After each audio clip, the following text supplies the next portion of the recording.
Hello, everyone. I'm Gloria Kevlicute, coming to you live from the final day of the ICSA College Sailing Open Fleet Race National Championship. I'm joined here with Charlotte Rose. Charlotte, how are you doing today? I'm pretty good, pretty good. It's hot out here. It definitely is. Folks, as you know it, welcome to the Zim Pre-Race Show.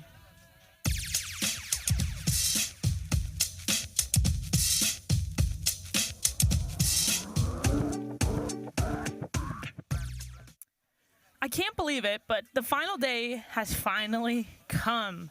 So, let's talk a little bit about yesterday's racing. I believe they got 6 races off in each division. After we stopped going live, essentially what happened is they just got 2 more races done each for A division and B division. So here you can see a nice little recap of the initial races of the day. Race 1A. Charlotte, what was working out yesterday? I think yesterday, southerly breeze, 6 to 8 knots, very flat water. We had some current moving down the course, so pushing a lot of sailors back off the line, and even some sailors not even making the line. And I think, what we saw was a pretty common trend was, if you could get off the pin end of the line and go out left and, maybe try to get in some current relief. And also it seemed like there was just a little bit more breeze on the left side of the course. I think that's where a lot of the winners came out of yesterday. So, yeah. Yeah, you couldn't be more right. It definitely was a matter of executing, because the same thing was kind of working out for those players. It was left was law yesterday. Left was law, yeah. Let's take a look at some of these scores, the current standings. So all the scores through race 6B. And first we have sitting right now Stanford with 52 points. In second, Yale with 58 points.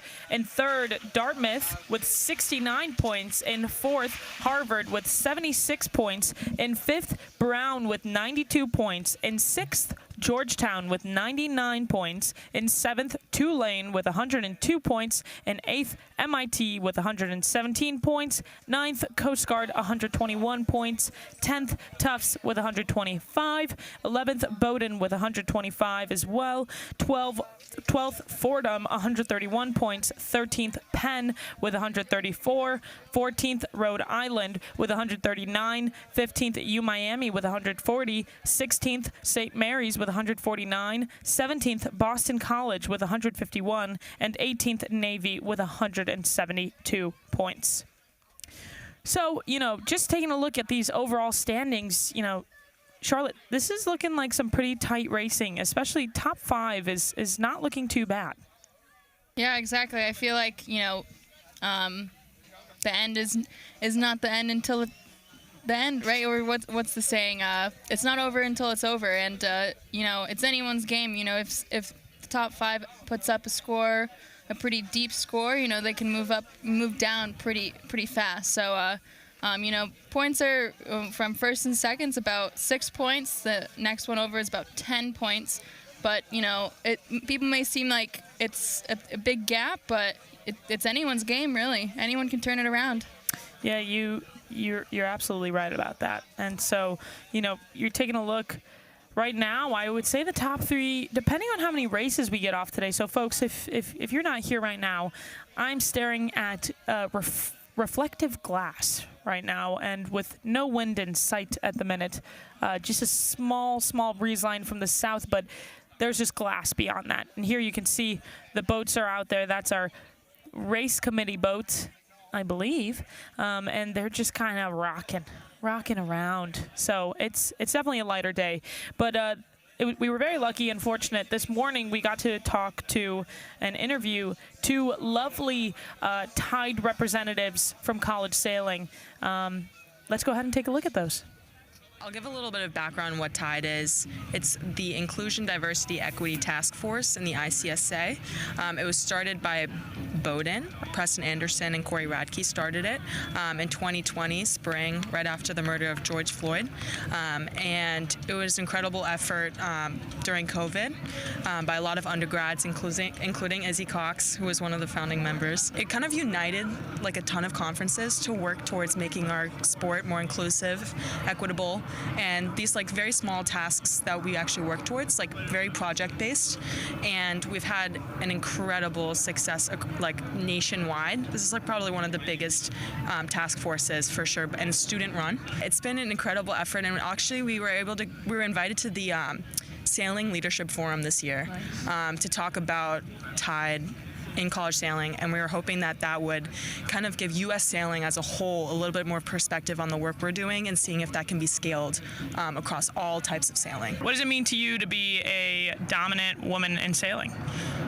Well, it's an honor. I remember being a little girl in Opties and looking up to a bunch of very female role models, including Helena Scott, who's actually a Stanford alumni. I think I've always been empowered to like raise the bar higher and higher, but I do have a mom that's also like that and very headstrong, so it also helped with that. And I have two younger sisters, and showing my little sisters like any girl can do it really was my motivating factor the whole time. And luckily she's on my team now, and we got to do it together, which is even more fun. But it also has been incredible to see how many women have been part of TIDE and making sure that there is positive progress in sailing beyond competition. And it's been an incredible opportunity as well, being at nationals and seeing that there are individuals that can compete at a high level and also be part of like bigger movements like past sailing and past winning, because those are honestly way more rewarding experiences than winning a national championship, which you could do both. I met Preston in Chicago back when we were in high school, and he invited me to be part of both the NISA TIDE, which is the NISA part of TIDE, and the ICSA TIDE task forces and committees, which was really cool. It was awesome to be part of the founding group and membership of NISA TIDE, and then I also have worked on projects.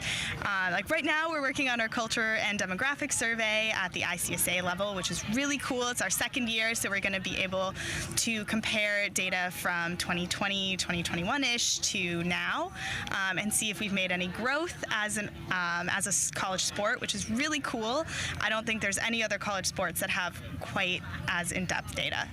It's really, really cool to look at that. It's on the website if you want to look at it, but we're coming out with a new one. Our gender policy just passed as well, which is really exciting. It didn't actually change very much. It just put it in writing to help youth feel comfortable going into college sailing and knowing that there's a place for them here. And on the NISA level, we've done a lot of really, really cool things like education programs, getting teams talking about what's important to their team, what inclusion goals they want to have, and then helping them work towards those. So we've had a lot of different kind of, like Michelle was saying, project-based things, but it's been really, really cool to be a part of. Amazing. And what would you say is probably one of the most rewarding things you've done with TIDE so far? That's a great question. I think just keeping it going. I was part of the founding group of NISA TIDE and then moved into the vice chair position and then chair eventually, and to be able to pass that off onto younger sailors who are just as passionate and like know that they're going to keep it going, and that TIDE is going to be part of college sailing for years to come has been really, really cool. And to stay in touch with ICSA TIDE, is, I guess I'm a grad rep now because I graduated, and just to kind of keep that momentum going has been really cool, because we have so much potential to make a lot of change in college sailing, sailing as a whole, and it's been great to get more people involved and kind of keep that going. Yeah, what incredible work those women have been doing. It's beyond impressive, and it's incredibly important, the work that they are doing. So thank you so much to everybody on the TIDE committee. There's so many people to thank, and yeah, it was such a delight to interview the two of them this morning. Yeah. Taking a look at some of our racing from yesterday, I just want to get an even better view of that. And this is just all the sailing that we've done so far, all of it. So why don't we go ahead and take a look?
One, two, three, camels!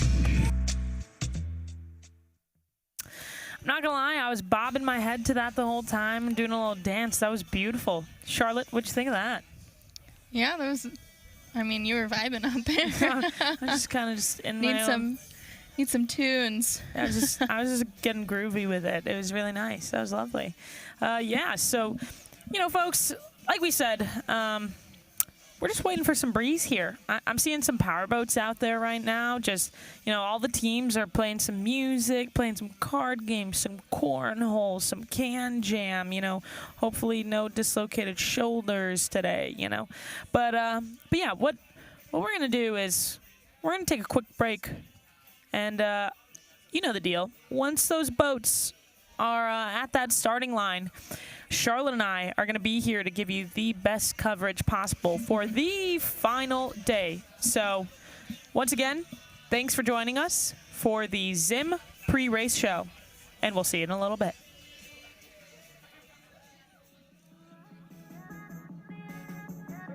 Zim and West Coast Sailing are proud to support ICSA with the College Sailing Give Back program.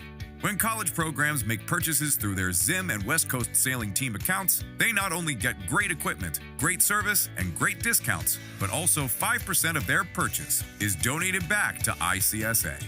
With the Zim and West Coast Sailing College Give Back program, your general fleet maintenance and sail purchases help with general maintenance of ICSA and provides direct support to the organization that makes it all happen and increases access to the water for all.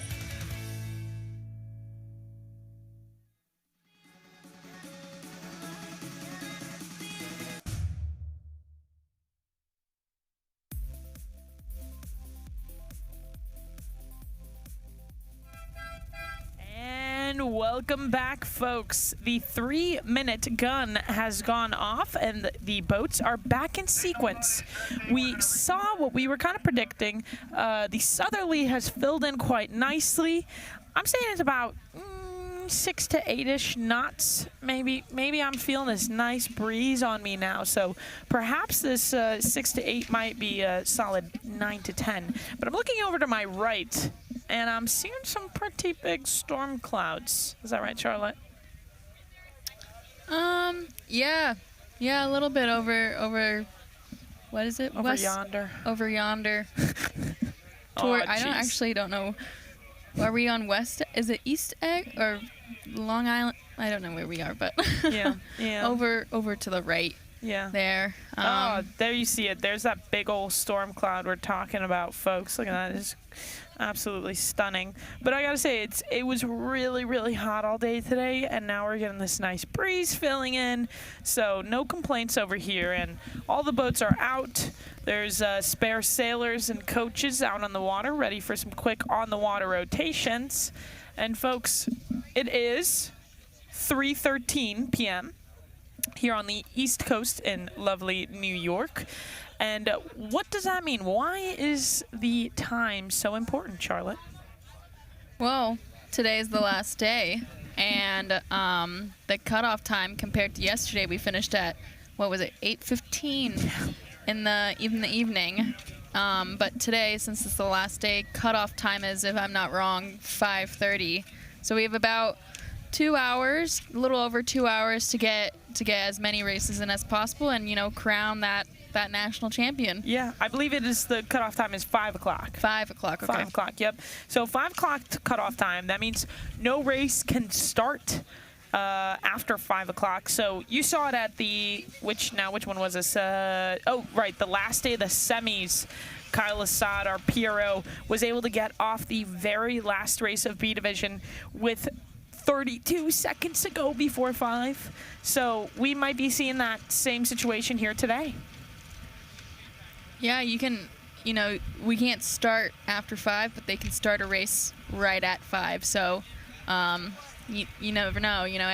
Every second counts to really get in as many races as you can. So, well, we updated you guys that that was going to be 3 minutes, but I think the race committee is resetting their boat and resetting the line. As you can see here, boats are kind of moving a little bit farther out, moving towards the race committee boat. So hopefully in the next couple minutes here, the line's going to be set and we're going to get right into sequence. Yeah, I think they may be moving it over. It could be due to the current. Same thing as yesterday when we saw race committee moving the starting line and the entire race course, rather, a little bit further away from the break wall here next to the academy. Just because, oh wow, look at that. They are hard at work on that race committee boat, I'll tell you what. Oh, yeah. And so essentially the reason being that they don't want to get into any protest incidents towards the wall. They don't want to damage the boats. There's quite a few rocks here right along the break wall. So I think it's just a matter of making sure there's no damage, having clean races, and being efficient.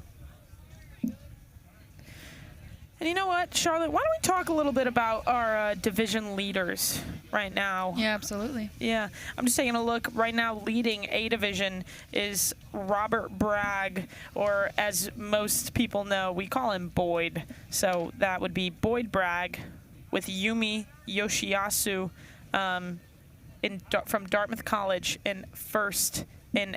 Well, let's take a look at that B Division actually first. So in first in B Division, we have the Yale University Bulldogs, Carmen Coles and Anisha Arcott with 23 points. Trailing right behind, tied for second, is Brown University Bears, Liam O'Keefe and Nora Ong. And that tied for second is Stanford University Cardinal, Vanessa Larkamp, Abigail Tyndall. Talk about freshmen kind of leading the charge here in B Division.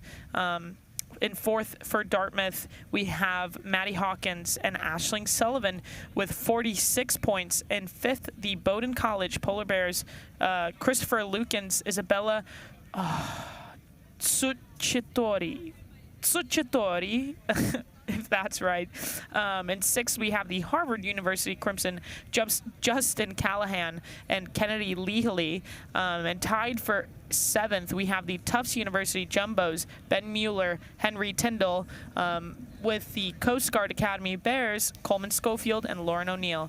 And ninth, we have the Tulane University Green Wave, Ciara Rodriguez-Ron and Jillian Perel. And in 10th, from the Georgetown Hoyas, Scott Mays and Addie Harris. And let's go take a look at A Division at the minute. So A Division is definitely looking a little bit tight here at the top. And first in A Division, we have the Dartmouth College Big Green, Boyd Bragg and Yumi Yoshiyasu. And second, the Stanford University Cardinal, Michelle Larkamp, just 3 points out of first with 26 points. Then in third, from the Harvard University Crimson, Lachlan McGranahan and Christopher Wang with 28 points, so just 2 out of second. In fourth, we have the Yale University Bulldogs with 35 points, Jack Egan and Catherine Webb. In fifth, we have the Georgetown University Hoyas, Mariner Fagan and Emily Penarella. And tied for sixth, we have the MIT Engineers, Sam Bruce, Maya Prasad. Just tied for that sixth, Tulane University Green Wave, Cameron Giblin, Andrea Riefko Gonzalez. In 8th, we have University of Pennsylvania Quakers, Jordan Bruce, Shanti Choi Bose. 9th, University of Miami Hurricanes, Atlee Cole and Natalie Elder. And in 10th, from Boston College Eagles, Michaela O'Brien, Michael Kirkman, Sarah Schumann, and Michaela O'Brien. So, yeah, those are kind of those leaders we have in the A division as well. So definitely keep an eye out for those folks. Keep in mind that at the end of this regatta, it's the top 3 teams that get awarded and then the division leaders of the event as well. So these people, if they see their team may not be getting top 3, they're surely going to be fighting for the top division player award. Charlotte, what are you thinking about right now? Yeah, it's kind of like a picture of what we saw yesterday later in the evening.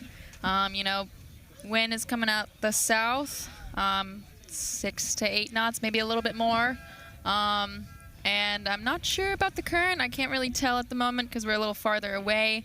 But we'll see how the fleet stacks up on the line.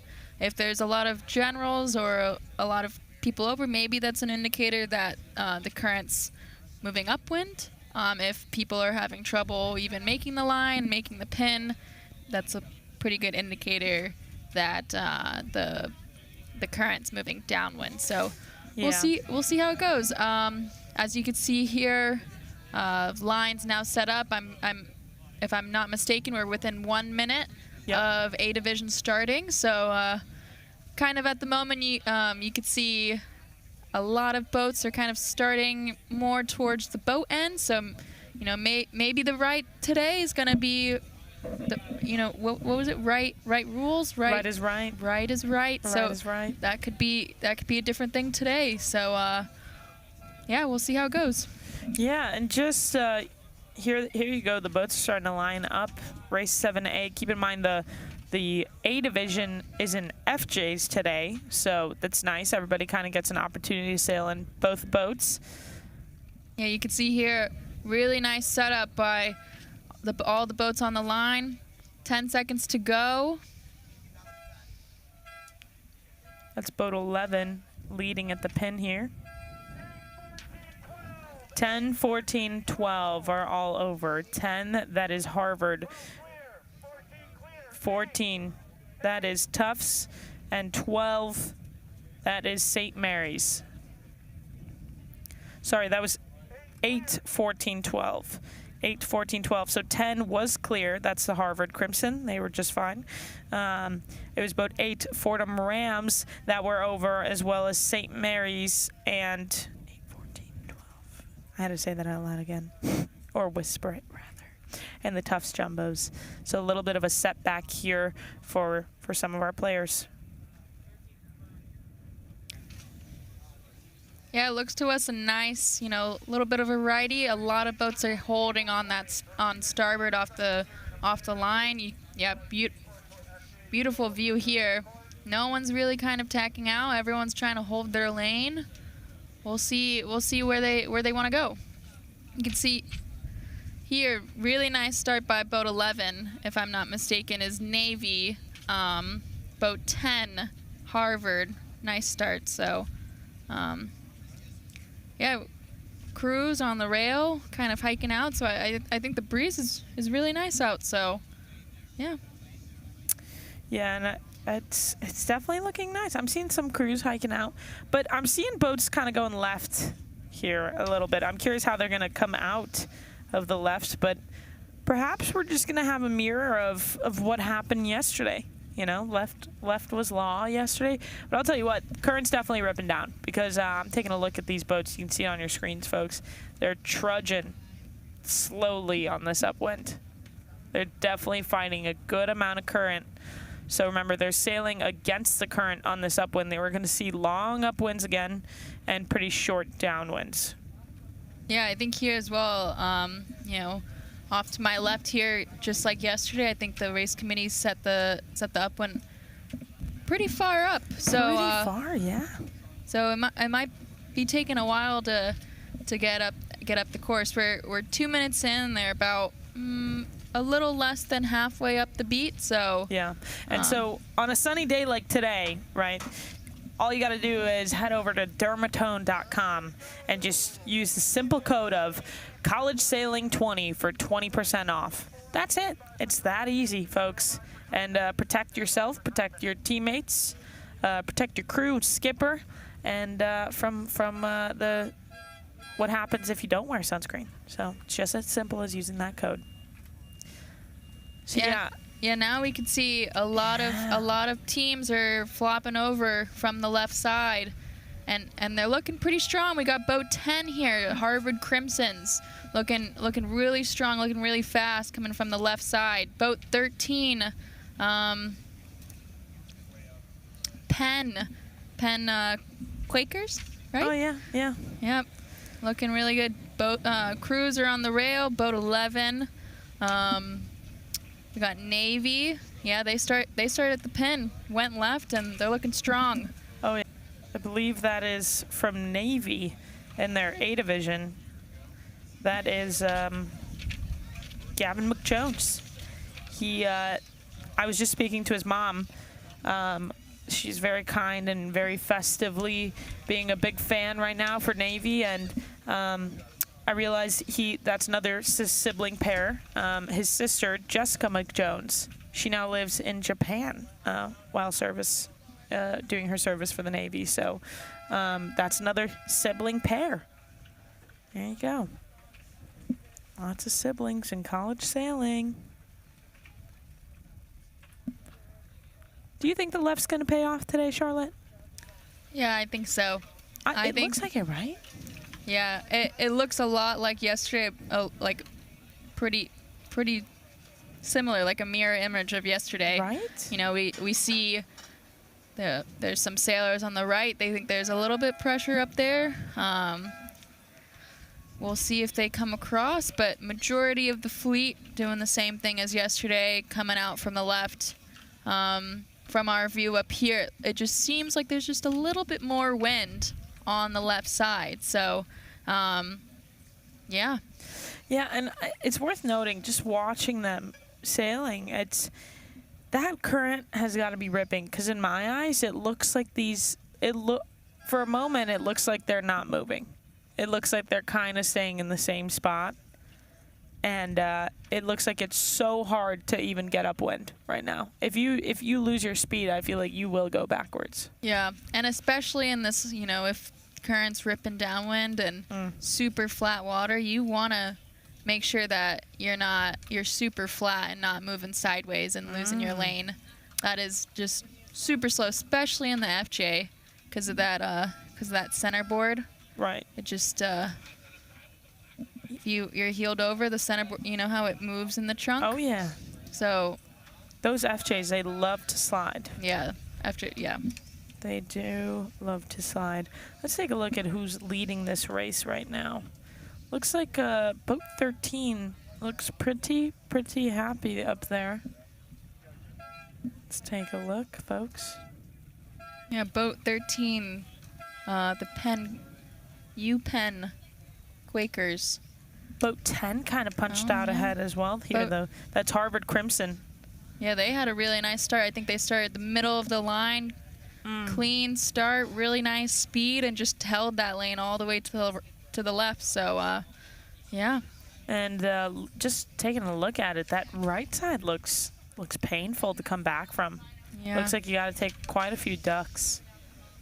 It just doesn't look very. There's not very many dark ripples in the water. There's a little bit more dark ripples for the folks at home. How you can tell if there's a little bit more wind on one side or other. If it's a little bit more glassy, a little bit lighter colored on the water, then doesn't seem like there's a lot of wind. But on the left, get a little bit darker ripples. That means there's a little bit more wind. So we can see here Harvard pretty punched out from the fleet, rounding the top mark and just taking it downwind. And look how fast those downwinds are again. It's truly just like a total mirror of yesterday. It's the same thing. You go left, get out of that current, right? Send Go it right, up. go into the current. So Yeah, exactly. You jibe right around the offset. Here you go. You're going to see almost every single boat here immediately jibing. Look at that power bail. Well done. I love a good crew power bail. Almost every boat. Oh, 16 is one of the first ones where they didn't jibe immediately. But here, 11, jibing. Boom. 18, Driving. jibing.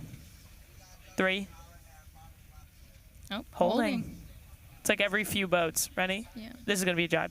Knew it. Okay, and another jibe. Yep. Okay, totally going to jibe. Yeah, you can see here it's still very light out, and you know, if I was sailing today, I'd try to stay on an edge. I wouldn't, round the mark. Boats behind you, they're gonna cover you. So I think everyone's trying to get to an edge and kind of stay in clear air. So Yeah, and I think something to look out for is, in the forecast, I'm kind of seeing a little bit of scattered thunderstorms. So I'm curious to see if those will kind of come over, and if they do, what's going to happen? What does that mean for the breeze? Is the breeze going to shut off with the storm? Is it going to strengthen up? This is where I need to brush up on my meteorology future career.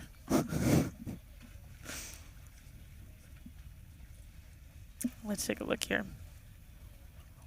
10 from Harvard. It's pretty comfortably leading this race. Some of the boats we want to look for. Now, keep in mind, there's only an hour and a half left of sailing of this national championship, which means every single race counts.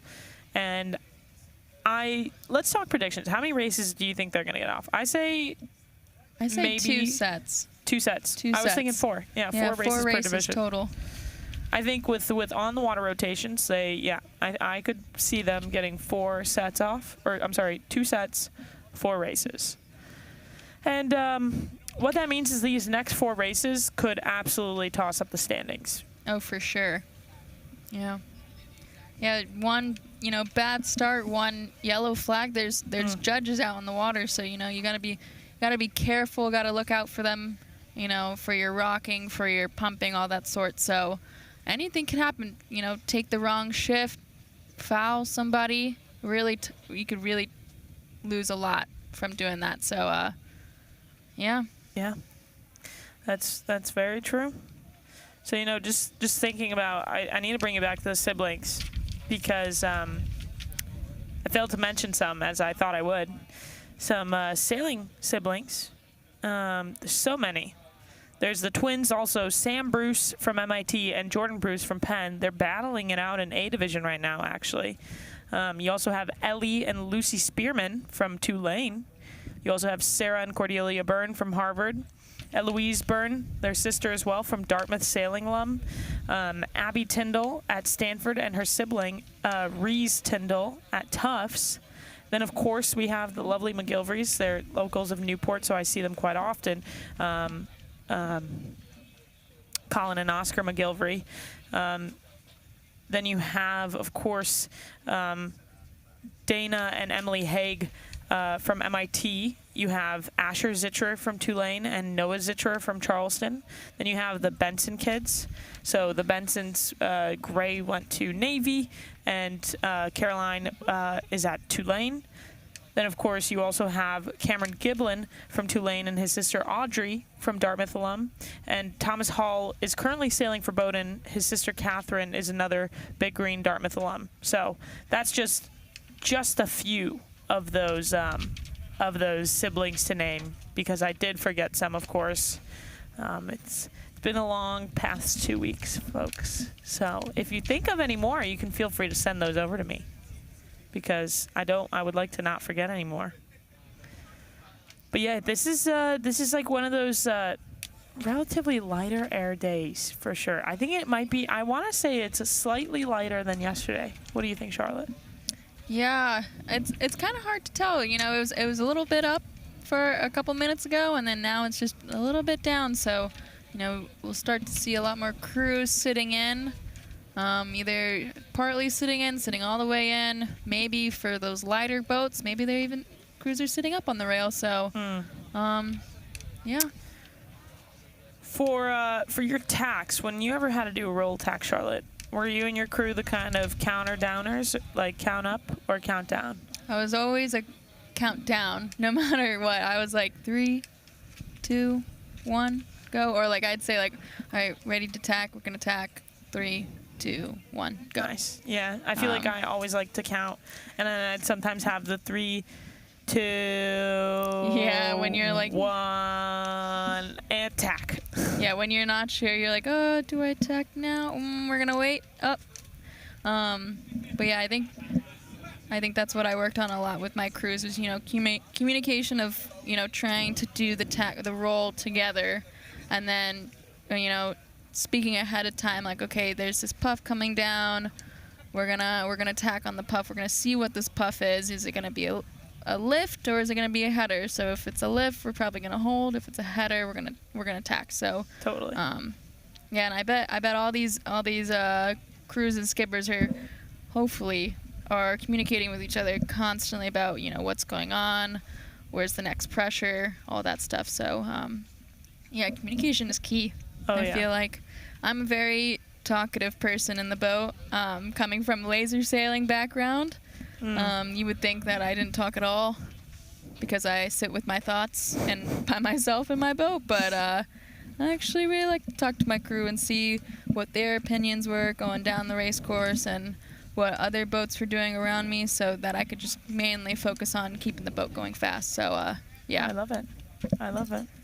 Yeah, so it looks like boat 10 from Harvard is still leading this A division race. Yeah, they're launched. I'm pretty sure. Oh yeah, I mean they're starting to get a little bit closer to this. Yeah, they're blended into division. B division. Yeah. Yeah, then you've got kind of 16. I think 16's gonna be rounding in second here. That's gonna be the Coast Guard Bears. We just saw boat 4 tacking away over to go back left a little bit. That's gonna be the Boston College Eagles. Then you see boat 6 is the next leftmost boat.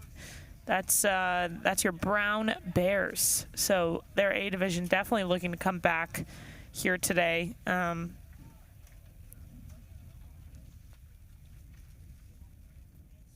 it looks like the same picture as the first up when, a lot of boats are staying on the left side of the race course, left is law. Left is law for this race. So, yeah. Something about that southerly. Something about the southerly. Yeah, as you can see here, boat 16 looking really strong. Crews on the rail, sitting pretty close together. In college sailing, you're gonna have to get comfortable with your crew. Oh yeah. Get real comfortable. So, boat 16, the Coast Guard Bears, right? Yep, that's the Coast Guard Bears right there. Yeah, and then in A division we got, if I'm not mistaken, Nick Reeser, class of 25, and Daniel Neville, class of 25 as well, looking really fast on the fleet. So yeah, definitely a strong race for the Coast Guard Bears. Going out there after what you saw yesterday, you've got the same direction in A, kind of same exact breeze. Would you have gone into this first race being like, I'm just going to do what was working yesterday, or would you be like, you know what, it's a new day, let's try something new? No, I if I saw the same conditions today, which it looks a lot like it is yesterday, I wouldn't want to, don't break it. If it ain't broke, don't fix it. Yeah, if it ain't broke, don't fix it. So Period. I would definitely be, seeing what the bias was on the line. So like obviously this first race was pretty even across. We had some people that had a really nice start on the right. If you can hold your lane off the start line and sail all the way to the left, I think you're golden. That's what Harvard did. So yeah, and like Harvard's already launched. I mean, boat 16 is just now rounding, and 10 is like not even in the scene. I mean, they are launched this race. Yeah, I think Harvard 16, and then following boat 4 is the Brown Bears. Brown Bears. Definitely good points for them. Yeah. Who we want to be looking for is Dartmouth boat 1. You also want to keep an eye out for Stanford boat 7. So let's take a look as to when these guys are kind of going to enter the scene here. So I see a boat 17. That is Bowdoin Polar Bears. Followed by Georgetown. Followed by 13, that's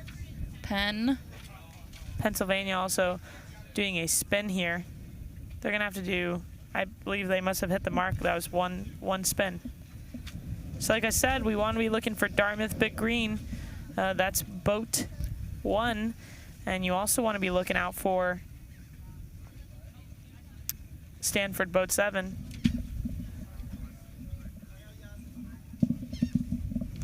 Ooh. What happened to Dartmouth Big Green? They're just coming in and about 17th, 18th place around this top mark. That could be a massive change to the standings here. Yeah, and then you could see boat 7 here. Kind of mid-fleet. Yeah, about mid-fleet here. I think the first upwind, they rounded pretty deep. I think we saw right at the middle of the upwind, they had to do a spin, actually. I'm not sure if they did a foul or if they had a yellow flag, but they rounded pretty deep, and then they've caught their way back up to mid-fleet, which, you know, I feel like that's what you got to do in this fleet, you know. Yeah. Catch up to many boats as possible. Points count so much, you know, especially, you know, if we don't know how many more races we're going to do. 4, maybe. So, right. And it makes me think, so that, you know, Dartmouth and Stanford were both very close to one another in the A division standings, which if they're both not doing super hot in this race, and Harvard is doing really well in this race, Harvard will get a 1, and they have 28 points. Stanford would get a, let's say, a 10. They have 26 points. Dartmouth would get 18 points. So, or potentially, I mean, they may catch some boats on this downwind. So let's say hypothetically 16 points. Yeah, that we also got to take into account Yale as well. Where are they in this race? Yale? Yeah. So we're looking for Yale. They're in boat 15. Do we see them? Huh. They may be a little bit more left or a little bit more right. I don't know. I guess there's only 2 options. But boat 7 catching boats here. Yeah, they're looking. It looks like a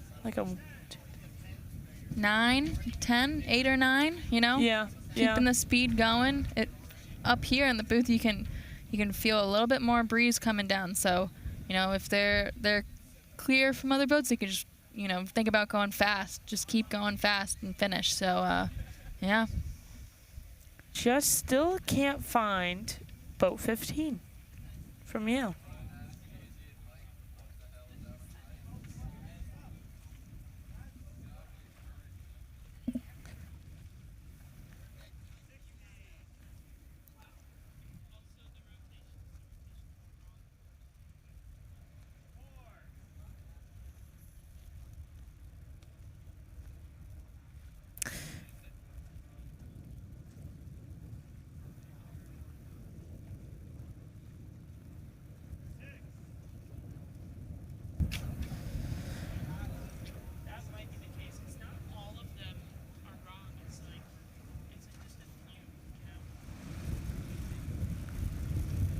Yeah, look at 7. They look like they're fast. They're just, you know, sitting way forward in the boat, trying to keep the bow down, heeled over, trying to get as much breeze above them as possible. I feel like they can catch those 2 boats on the outside.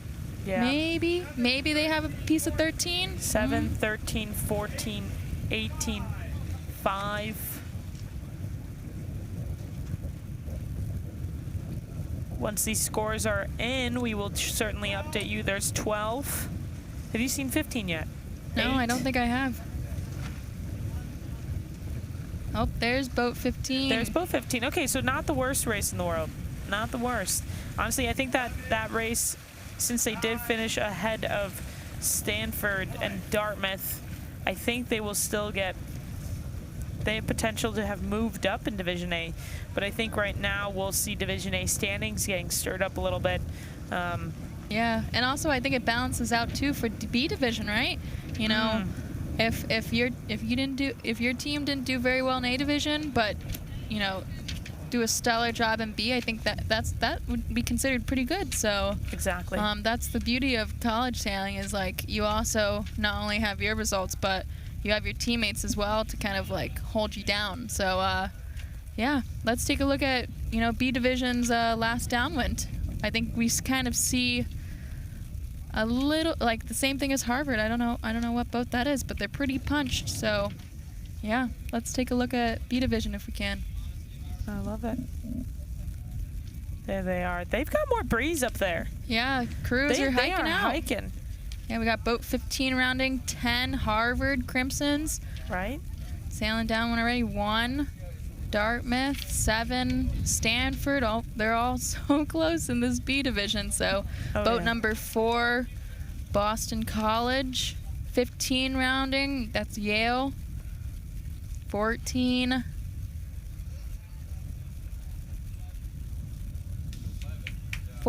Tufts, 8 Fordham, boat 6 Brown Bears, boat 3 Georgetown.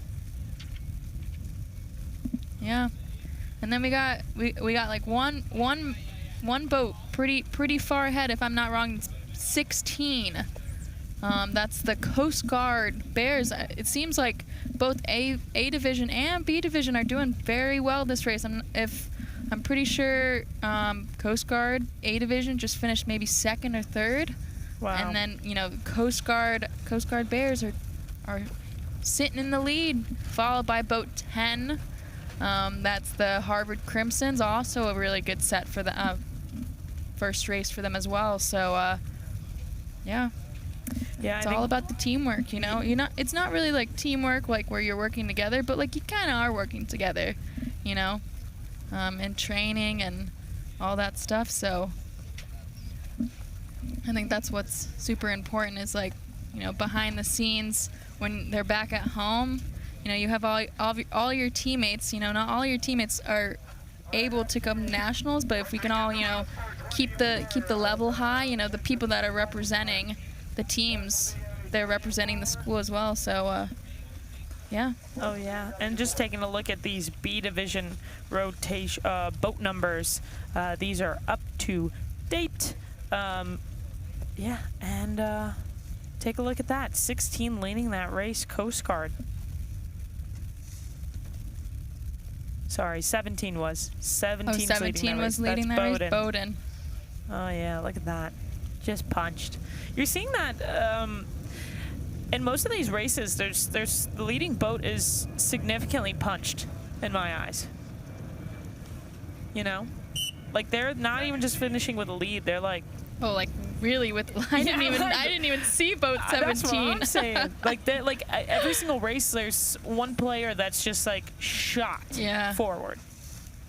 Yeah. Wow, that is crazy. I did not even see that. I feel like you only see that in like really heavy breeze races, I remember Newport Nationals. It was the same thing, but that's because for those women's nationals, it was honking. I think it was one of the windiest nationals they'd ever clocked in, and it was so windy that porta potties were getting knocked over. Oh yeah, and they had to put FJ sails on 420s, right? Or is it the other way? No, they didn't sail FJs, of course, but they put FJ sails on 420s. I remember that, and it was honking. Yeah. I like to call Breezy Day honking. Today it's not honking. No. But it does look like the breeze has come up. Yeah. That's boat 16, the Coast Guard. They were second. They were in second. Yeah. But seriously, well done by boat 17. That's the Bowdoin Polar Bears there. You can see boat 4, boat 10. I think Boston College just finished 4th. Boat 1, we see Dartmouth. That's a good race for Dartmouth. That's a keeper. Balance. That's balance. We want to look around for Stanford. That's going to be boat 7. Yep, there they go. There they are. Wow. Just finishing behind. That's a keeper as well. Mm-hmm. Boat 1. Boat 15, Yale. That's a keeper as well. Good job. This is I think we'll see stirred up standings here. Oh, for sure. Boat 14 here. Tufts. 6. Brown. 3. Georgetown. Boat 5 coming down here as well. Finishing MIT. 9. Tulane. Let's see who finishes.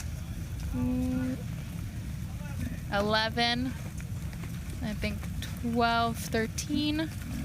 11 is Navy. 12 is St. Mary's. 13 is Penn. 18, we got U Miami. And then boat number 2 is URI. Yeah. I think that was a pretty good first race for having sat here all day in no wind. It looks like a completely different day out there today, folks. So all right, they're keeping it going right into race 2. So oh yeah, they're gonna keep rolling these out. So absolutely. we're gonna take a look at the full scores here. They've entered the A division race, and I think it's pretty interesting because the overall standings have shifted around, and it's worth noting that some of the very top teams, A division sailors, had a little bit of a hard time in that last race. So yeah, you see that leading A division now is Harvard University Crimson, Lachlan McGranahan and Christopher Wang. In second, Stanford University Cardinal Michelle Larkamp, Ellie Harned. And third, Dartmouth College Big Green Robert Bragg and Yumi Yoshiyasu. And fourth, Georgetown University Mariner Fagan. And fifth, Yale University Jack Egan. Yeah, that was kind of a switch up. Was it a switch up? Oh yeah, it was a switch up A division for sure. Yeah, I think we flip-flopped the first and third. First and third, yep. Yeah. And I think there Georgetown moved up. Yeah. There we go. We got the full results after I think they've scored B division this race now, so we still got Stanford lead in the way with 60 points. They put in a gap there. Yeah, they did put in a gap between Yale and Harvard here, about a 13-point gap. So, you know, they're sitting well, but you know, we still got a lot more races to cover, and anything can happen. All they got to do is have a good start, try to pick off as many boats as possible, and you know, keep it calm, cool, and collected. Yeah. There you go. And here's those full scores. Now B division has been entered. Talk about rapid fire by the PRO and race committee. So Stanford is sitting in first with those 66 points. That is a 14-point lead in front of Harvard and Yale, who are now tied for second. Harvard has 80 points. Yale has 80 points. Dartmouth in fourth with 92, just sitting 12 points outside of third. And then in fifth, the Brown Bears have clawed their way up with 106 points. In sixth, the Georgetown Hoyas with 115 points. Seventh, Coast Guard Bears with 125. Eighth, Tulane Green Wave with 132. Ninth, Bowdoin with 133. 10th, MIT with 141. Folks, there you go. So yeah, the point gap is starting to become bigger and bigger and bigger. So yeah, you could see that, you know, one bad race could really you know, shake up results here. So it's it's coming down to the wire. It's super important. You know, back to that, you know, start. Yeah, the start. 30 seconds to go. Really popping off these races. So yeah, even distribution of boats here. We got boat 18. U Miami starting at the pin again. Let's see how they do. Nice. I think they've started at the pin a lot of times these past the races yesterday. So yeah, I think Atlee's a pretty strong pin starter. Nice start. All clear. All clear. Looks like there is a little bit of line sag there in the middle. Did you notice that, Charlotte? You see that? Yeah, absolutely. Boat 12, windward of boat 18. Boat 12, that is going to be the St. Mary's Seahawks. I had a nice little chat with their player, Leo, before this morning, and it was like, you know, I was like, he had a little bit of a rough day yesterday, and I was like, you know, yesterday it was the same thing over and over again. He's like, I know. I just sometimes try to make the right work. Yeah. And I was like, it doesn't happen. Well, it seems like this race, he's knows. Not gonna make the right work. He's not gonna make the right work. He's gonna go left. Exactly. So. And it's so much easier said than done. You know what I mean? These starting lines are so tight, so tight. I mean, there's like no room for error on these starting lines. You have to be on time, or you know, you have to be on time. You can't just show up to the starting line late. Nobody's going to let you in. You have to be clean off the starting line. You've got to have that speed. I mean, you're going up against 17 other boats that are the other 17 best boats in the nation, right? Yeah. So one of the no hardest room for starts. error. Yeah, the hardest starts Yeah. you'll ever have. Yeah, as you can see in this view here, actually, Leo might be a little wrong. It seems like a lot of boats are still holding on starboard. Boat 7, look, I think there's a little bit of pressure off in the right, frankly. Yeah. And boat 7's getting a little punched. Boat 7 is Stanford, Michelle Larkamp. Yeah, she's punched. And her crew, Ellie Harned. Yep. They're looking fast. Oh, I think they're hiking. You could see Michelle here in the hiking strap. Just She's trucking. fast. Just trucking along. She is speedy. She is she is just so awesome. She's been right? doing this for 11 days now, I know. and she is still killing it. I know. Still killing it. So, yeah, you can see here boat 14. That's There you go. Tufts as well. So I think those guys had a really good start. Super fast off the line, held their lane, maybe even got into a little bit of a pressure on the right side. So they're just holding it all the way to the left, I think. So Worth noting, though, I think I see a current line here on the left-hand side. Like, if those of you that are watching, when you have a chance and you get the big course in your view again, take note of the what looks like a line going down the race course. You can kind of see 14 is getting into it right now, but you see that like patchy darker waters, and then you see like even in the distance there's that line of water that looks crystal clear. It looks like it's almost like a lull, so where there's no wind. That little like long line that goes all the way down the water, that is what typically would be like a current line, which means that once you get past that, you've got some current relief. So I'm intrigued if everybody's hitting hard left still, and that's because I think that's a current line. Like, for example, you can see boat 9 is kind of starting to get into that current line right now. There you go. So I don't know, Charlotte, what do you think?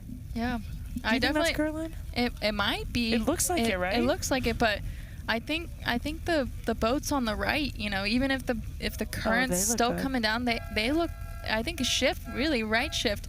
I think maybe it has something to do with the storm clouds that are just behind us. So maybe it's bringing a little bit more breeze. I'm no meteorologist, but from what I know is big fluffy, big dark rain clouds kind of sucks a lot of the wind in. So maybe the wind's getting, turned to the right a little bit. The wind's kind of picking up. You could see crews are kind of leaning out more on the side of the boat, hiking out. So yeah, things could be changing. There might be lightning strikes. I don't know. Oh, jeez, that I sounds don't know. dark. It could So be. it's like, It could rain. there might be just massive thunderbolts just coming down on us.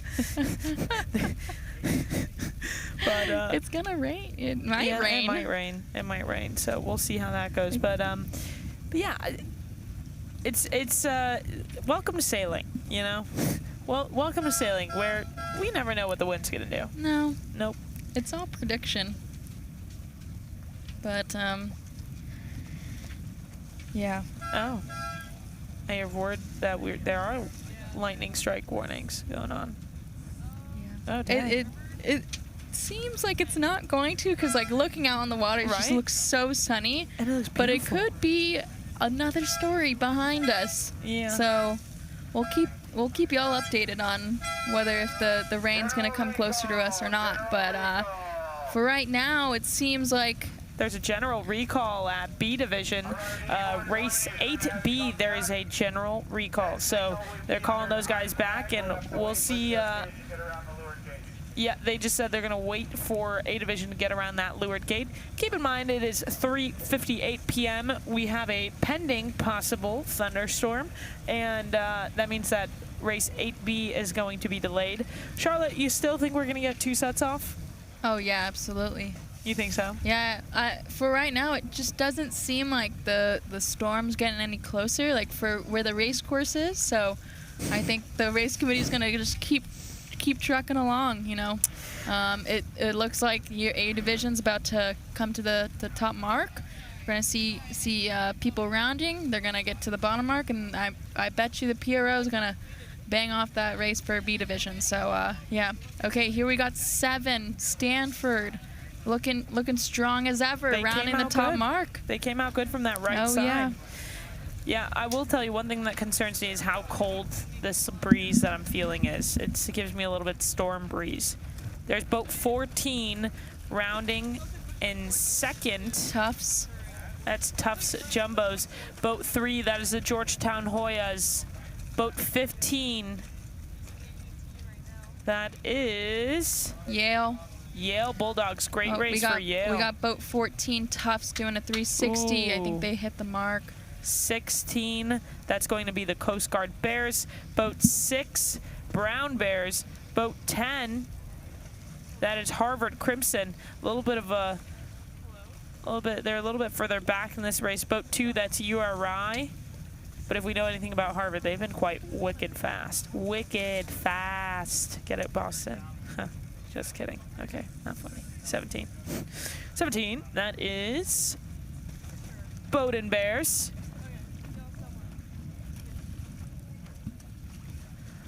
And just... It seems like a lot of boats are not driving out this time. I think a lot are holding. So maybe right at the top mark, they had a little bit of a lefty and some more pressure on the left than last race. So yeah, we could see here the spread of the fleet going out to an edge, trying to get more breeze. So yeah. Yeah, I think stuff is definitely changing today. This is, I was talking to a local, and they're saying, I'm just not sure that this is like the southerly. Something fishy is going on here, and I think it has to do with that storm cloud. Yeah, absolutely. Yeah, you can kind of see in this view here, a little bit darker water, kind of more spread across maybe the right side a little bit, on the left as well. Even, I'm not sure if I'm seeing this right, but it could be a current line as well, what you were saying earlier, Gloria. So we'll see what happens. We'll see what happens.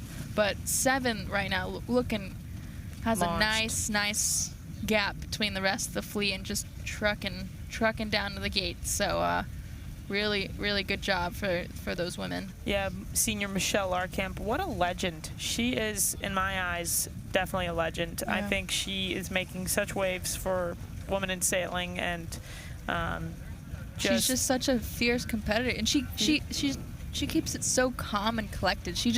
You watch her sail, and she just looks so relaxed, and she knows what she's doing. Yep. And just strong, has her head up high, and just a strong woman in general for sailing. And she's just amazing. Yeah. I don't know her very well, but I'd like to know her better. Yeah, she's truly a phenomenal human being. So happy to see that she is making moves, making waves in the community, and so on. Absolutely.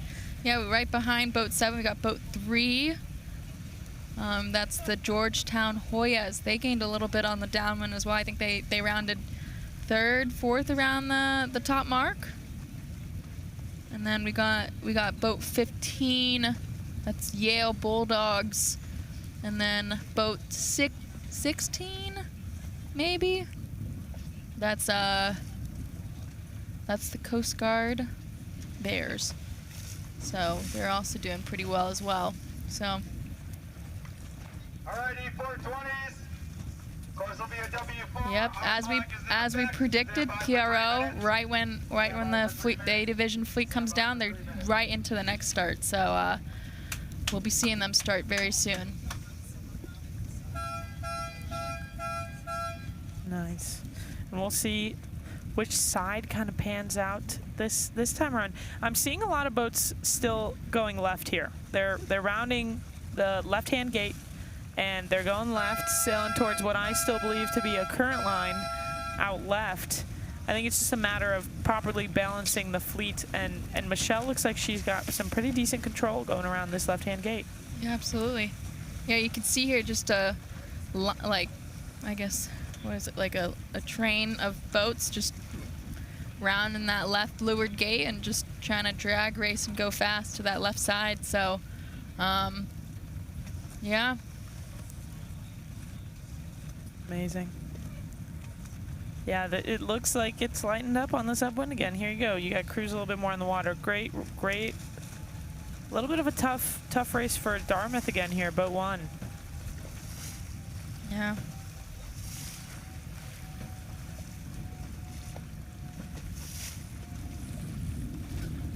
You can you see this overhead view of the fleet.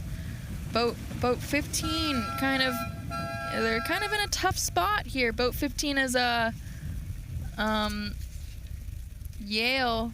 I think they really want to get to this left side, so maybe not the greatest lane, but left is law in their head today. So we'll see how that goes. I know. All right, we see Stanford and Georgetown, right? Yep. The number in 3 flopping over onto port, crossing majority of the fleet.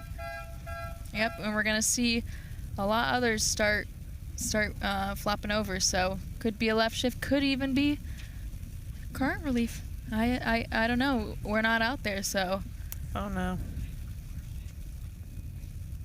Yeah, boat 16 flopping over. Boat 16 is Coast Guard. Another solid race for them as well. We've seen boat number 2, URI, kind of hitching out a little bit further left than some of the group that they're in. Yep, flopping over again. Getting clear air and what seems to be a little bit more pressure on the left, so let's see how they hold. Yep, there you see, get a little bit of pressure, flatten the boat. Boat 16 here gonna lee bow. Boat 16 here, Coast Guard, getting a little hitch up into a little bit more pressure here. So, yeah.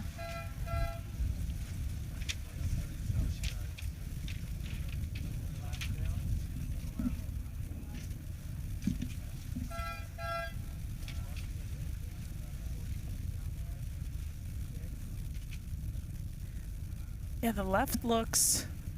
It's more like a middle game today, a little bit. Yeah, I feel like because the way the angle of the wind is today, it's a little bit more left.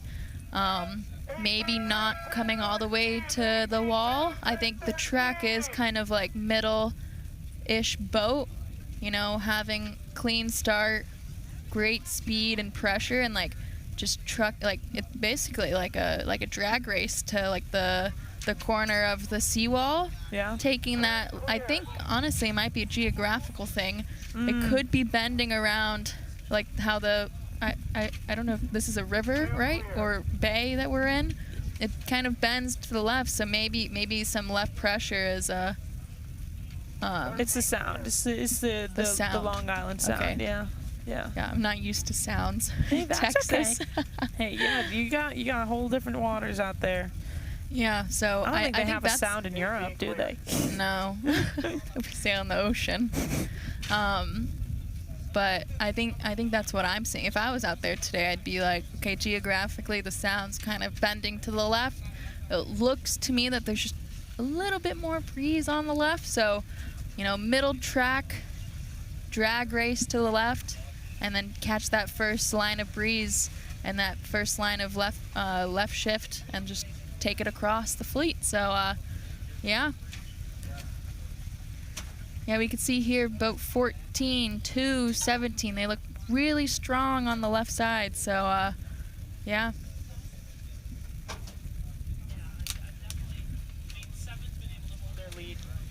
So, well done to boat 7. We're actually, I mean, yeah. They definitely have held that lead. We've definitely been seeing like a singular player coming out and punching out in these races. So yeah, exactly. They look really fast coming. Small hitch from the right, crossing that left group and on ley line, and they're just gonna go around that mark and go fast and finish. And then I think what's coming up is boat 3, Georgetown, about to, lead back that left pack around the mark, and I think maybe second. So, yeah, Sure, we'll hear some Hoyas shouting and celebrating. Yeah, but they'll probably be ringing their cowbell. Yeah. So, but Maybe. we have a special guest here joining us in the booth. Would you like to introduce yourself? Hi, yes. My name is Jed Bell. I'm a senior at Brown University, and Awesome. yeah, Oh, nice. So you're senior. You just had graduation, right? yeah. How did that go? Well, I actually didn't go to graduation because our graduation was during Team Race Nationals. Oh, wow. Yeah, so I was here That for is that. commitment. That is commitment. Yeah, but yeah, it was a fun event, so it was not a problem to miss graduation for that. Nice. So you're a senior. You know, your team's doing pretty well. Today's kind of a big comeback day. You want to talk to us about that? Yeah, we felt pretty good after semifinals, and thought we did all right yesterday, but definitely want to move up today. Liam O'Keefe and Nora Ong did really well in B division yesterday, and so far today, Connor and Nelson, Izzy Cox are doing pretty well. And yeah, I feel like we're starting to move up. Nice. Awesome. Yeah, so, you guys are all staying together, right? I don't know where y'all are staying, but, after yesterday, you had a really strong showing yesterday in B division, and then coming in today, obviously you were in y'all's team were in the mindset of, it's a comeback day today. What were y'all thinking mentally, like when you're in your team meeting going into today? Well, first of all, we weren't sure we'd get any wind, so we just were trying to be optimistic about hopefully we get races in, and we don't know how many we'd get, so every race counts. We got to make sure we're, we can't count on having like a full 18 race regatta. That's probably not going to happen to this point. So, really we just focused on things we can control, like getting off the line, not doing too many tacks in the adverse current, and kind of see how we do from there. Yeah, exactly. That's a good mindset. Yeah.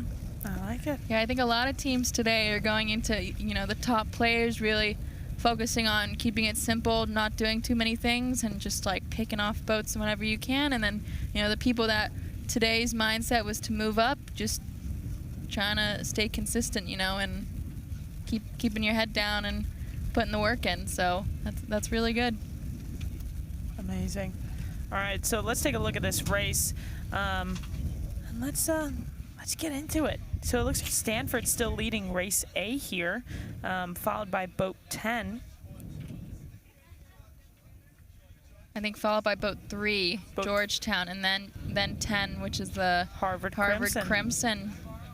Harvard and Stanford, I think, are going to be duking it out here a little bit. So yeah, absolutely. I haven't been seeing. I don't know where Dartmouth is in this mix of this race, but they're in boat 18.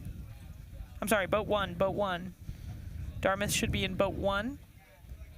And that's definitely a team we want to look out for because they're battling it out for top 3 right now.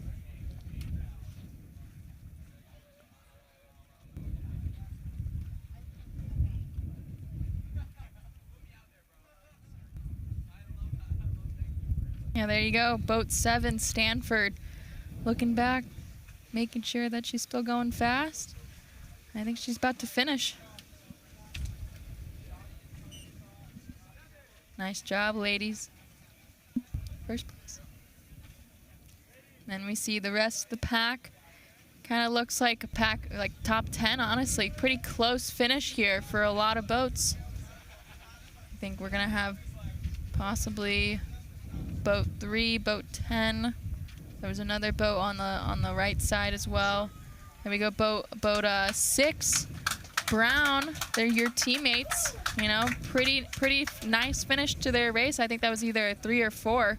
So pretty solid race. That's a keeper. Yeah, it's a pretty good set for them to start off with. I think they had a 4 in the first race. So. Oh, nice, consistent. Just tell us a little bit more about yourself. Where are you from originally?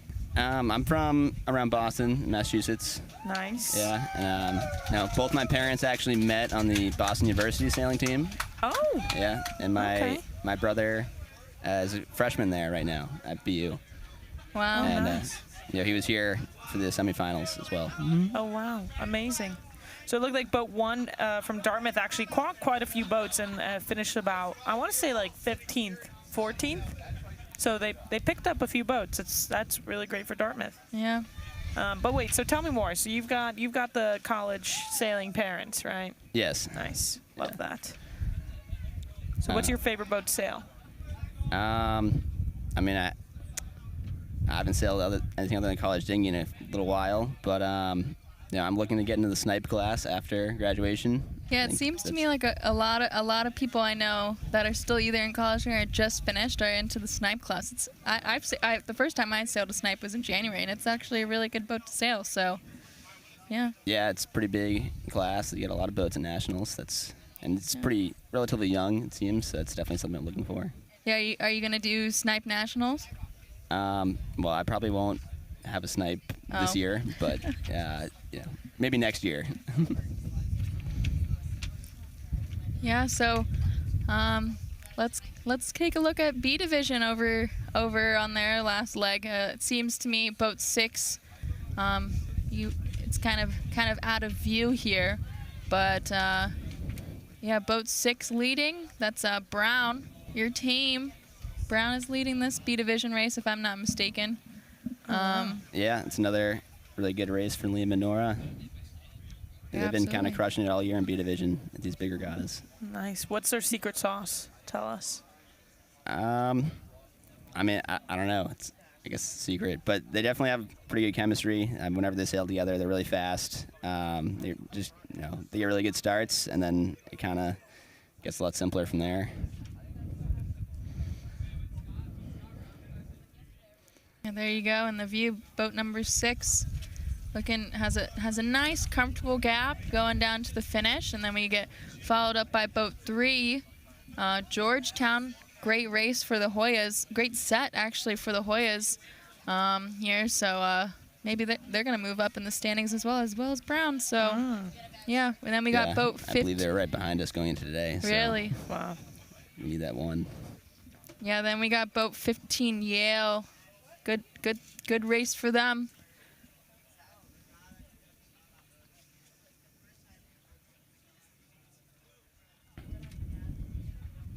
Yeah, and then B division as well, the top contenders. Stanford, you can kind of see in the top left corner, kind of sitting in around maybe 9 or 10, which is not too bad. But they'll pick up a couple points. Just right behind them is Dartmouth, number 1, as well, picking up a little points. So I think this set's really gonna. Oh, I was wrong. This was not the last downwind. This was their first downwind. Oh, interesting. Oh, right, because they had the general. Yeah, they started late. So Right. yeah, maybe boat 7 and Dartmouth are gonna try to gain this second upwind, but as of right now, I think the scores are gonna be shaken up once again this second race. So yeah. So, and it's also worth noting, it's 4:16 right now. A division's doing rotations right now in their boats. Races on average are about 22 minutes. So what I think we'll be seeing is, I think they'll be able to get, depends on when this B division race finishes, let's say hypothetically in 10 more minutes, I think we're going to have a really, really, really close end of day races being taken off. Yeah, I think after this A division gets their rotations, and I wouldn't be surprised if PRO just goes right into it. So yeah. Yeah, so if you were sailing out today, what would your plan be? Yeah, so it's kind of weird. Yesterday we saw a similar direction and similar current too. It was flowing out, and we saw the left side, especially if we got into this little eddy by the pier up here. Seemed really powerful. The boats were making huge gains getting into that. Liam and Nora did a good job of doing that. They won 2 races they didn't even have the best start. They just got into that eddy and it took them right to the mark. But so we kind of assumed that'd be similar today. But then in the first B division race, we saw, I believe it was Bowdoin, kind of just send it out right. They only boat out there and they won the race by half a leg. Yeah. So it's definitely different than what we expected going into today. And I don't know. I didn't watch the beginning of this race. So I wasn't sure. I'm not sure which side the leaders came out from, but Yeah, it kind of seems like it's, oscillating a little bit back and forth because, the first race of A and B division, it was law for sure. And then, the second race, I didn't watch the first upwind of B division, but for A division, definitely there was a right shift. And the people that started at the boat and like Stanford started at the boat, got some pressure and just kept it trucking out as long as they could. So, yeah, I feel like it's not a one-sided race course today. It's just, catch the shifts, catch the puffs, and that's how you're gonna be golden. Oh, yeah. Sometimes with current, it definitely becomes one-sided, but that is not the case today. Yeah. It's definitely, and consistency is key here. Consistency Absolutely. is key. Yeah, especially coming down to the wire, consistency. Consistency is gonna win the race. So,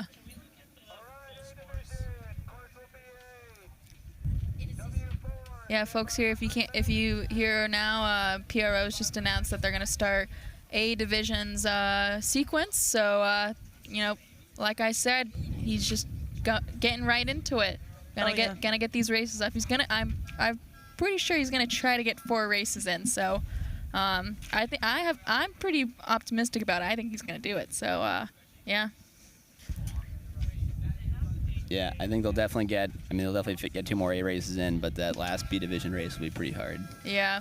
Especially if there's any general recalls. Yeah. Well, they can start right at 5, so yeah. You can do anything. Yeah, and so as we're getting into the end of the day, I think it's so important to pick some teams that we definitely need to be keeping our eyes out on. So right now we want to keep out for Stanford boats, Harvard boats, Yale, Dartmouth, Brown, and I would say the Georgetown Hoyas, who are in 6th as well. Yeah, Brown and Georgetown are doing very well these 2 sets. Now, granted, Georgetown's pretty far away from Stanford in 1st in terms of points. Georgetown has 117 points, whereas Stanford has 67. But I would say that Georgetown Hoyas are not too far away from the Yale Bulldogs or Dartmouth Big Green. So I think there's going to be a completely separate fight from 1st place and the fight for 3rd place. What do you guys think? Yeah, absolutely. Yeah, I think some of those teams are fighting for that 3rd. And you know what? Harvard, I would say Yale is Harvard. Yale and Harvard are both fighting for 1st still here with Stanford. So 1, 2, and 3, those 3 teams, they're all going to be battling out, duking out for 1st here. As you can see, Yale Bulldogs are just 2 points behind from Harvard. Whereas I think Dartmouth, Brown, and Georgetown are all 3 teams just outside of 3rd place that are all going to be fighting to get up to 3rd. I'm just not sure that they'd be able to catch up to the Stanford Cardinal that is sitting in 1st place right now with 67 points. Yeah, I would agree. But, Stanford's been really consistent, but, it seems like 20-point jump from 1st to 2nd, another 20-point jump from 3rd to 4th, but, that can change within, one race. Oh, yeah. Absolutely, yeah. Right. One bad set as a team, and anything can happen. Yeah, and I mean, we see it. Like, we haven't seen too much consistency from anybody, right? We're seeing that A divisions and B divisions a lot of them are still even some are posting up double digits. So, like, you look at Yale's A, and in the first race of this set, they had a double digit, and that hurt a little bit. But they came back, and Jack Egan's a very, very talented sailor with Catherine Webb. The 2 of them are a spicy duo that absolutely was dominating NISA this spring. Both NISA, I believe Catherine Webb was also NISA Crew of the Year, so or won the Babineau. Let me confirm that. Yeah, we can see boats here, B division rounding the top mark. 7th, Stanford looking a bit back on this race, so we'll see if they can catch a couple boats on this last downwind. But yeah, as of right now, boat number 6 Brown looking pretty strong ahead. We got boat 17 here, Bowdoin, boat 18 here, and boat 13 here, Penn. Right, and then Further down the race course, we got A Division almost ready to start, and then B Division coming down, finishing their race. So yeah, it looks a bit more spread out, this race for B Division for sure. So could be current, could be, you know, pressure, but yeah. Yeah, just to confirm, Jack Egan was indeed the winner of the Open Skipper of the Year and NISA this year, and then the Babno Crew of the Year for 2023 this year was indeed Catherine Webb from Yale University. So, Wow. Yeah, all the sailors here, just strong sailors, for sure.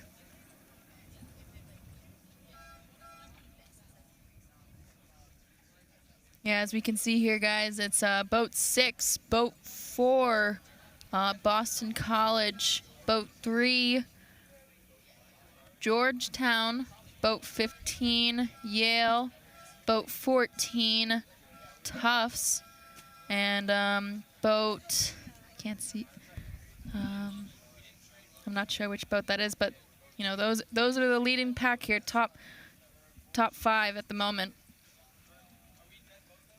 Oh, boat 9, Tulane. And I think when I was counting, I think boat 7, Stanford, was in about 11th place halfway up this leg. Anything can happen, though, on this downwind. So there's an opportunity there for Vanessa Larkamp, B Division, for Stanford to even catch some boats there. Now, they do have a little bit of a cushion, as one may call it. Nice little cushion of, let me crunch the numbers. About 17-point cushion. Yeah. Well, what's important as well, where's Harvard Crimson's boat? I think they're just ahead of Stanford in this. Boat 10 really? just ahead, so, you know, not a big gap, but, you know. Which could be an advantage to Stanford. Yeah. If Harvard has also a double-digit race, that's better for them. Yeah. Yeah, we can see here boat 4 finishing the Boston College. Boat 3. Great day for BC. Yeah, they're coming back. They didn't really have a very, very strong day yesterday, but I think they've also in the mentality of coming back as well, you know. Yeah, 3 Georgetown Hoyas, 15. That is Yale Bulldogs. Very strong race for them. Boat 3, that is, pardon me, that's boat 9. Boat 9, that's Tulane Green Wave. 14, that is Tufts Jumbos. 5, that's MIT Engineers. 8, Fordham Rams. Oh.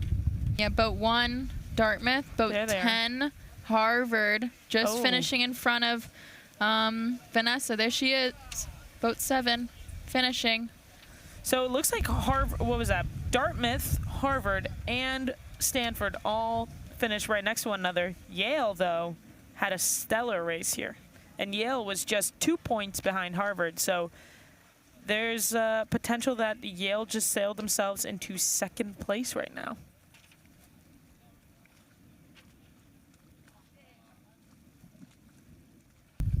I think Brown may have moved up to 4th of that race, getting a 1. Oh, and wow. Dartmouth was, just barely ahead of Harvard. It was only a 4-point gap. Yeah, strong set for Brown. Very strong set for them. Yeah, I think the biggest thing here, especially on, last day of racing, I think a lot of sailors are like, oh, it's the last day, I'm ready to go home.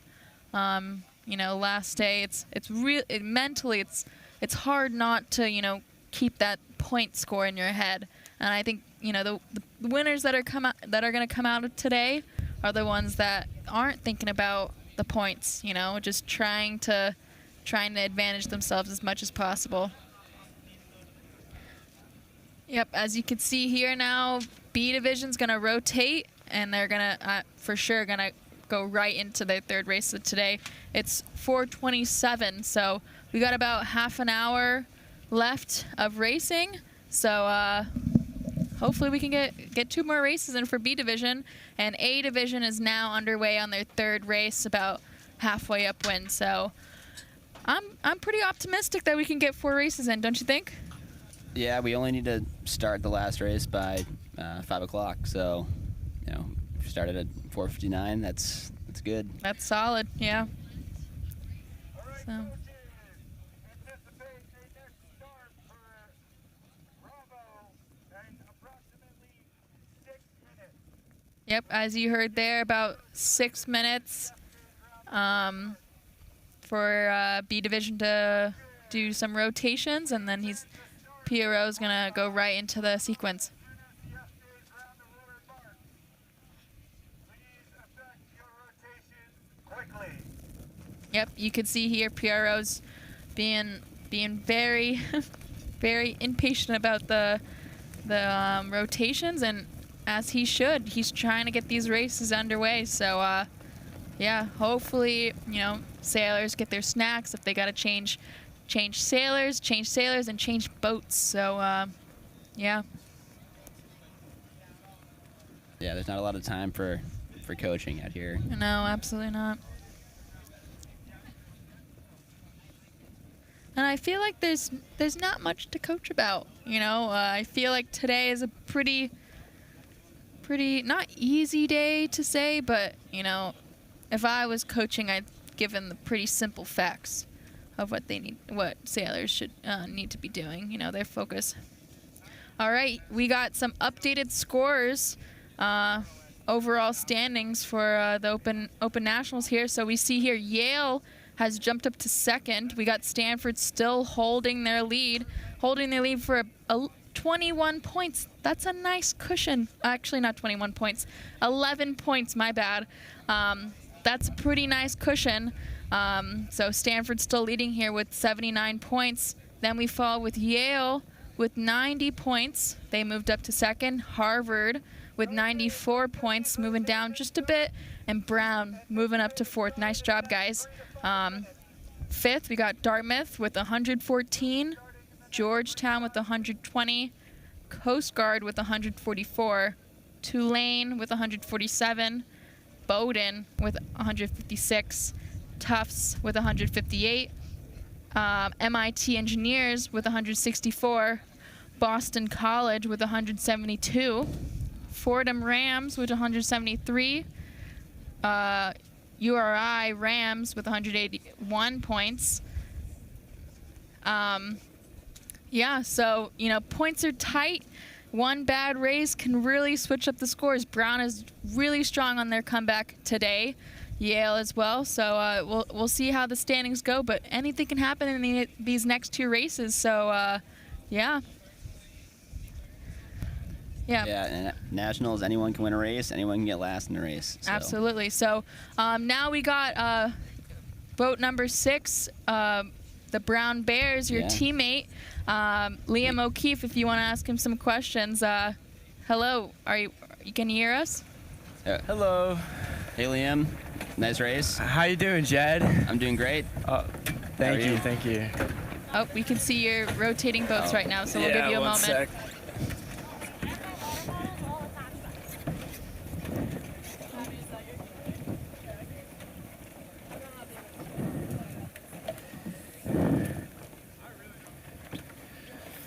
Here we go. Fast rotation. Don't have time to rotate on land today. Pierrot's trying to, get these races off. All right, So, Liam. What was the key to that race? We kind of just got a good start in the middle. It was a righty off the line, then probably a minute after we tacked onto the lefty and just took it all the way up. This 10 knots where my crew is, she's hiking and we're going pretty quick. Not too much to it. Yeah, so Liam, so today obviously Brown is looking to move up. So what's going through your head in these races? These last couple races coming down to the wire for y'all.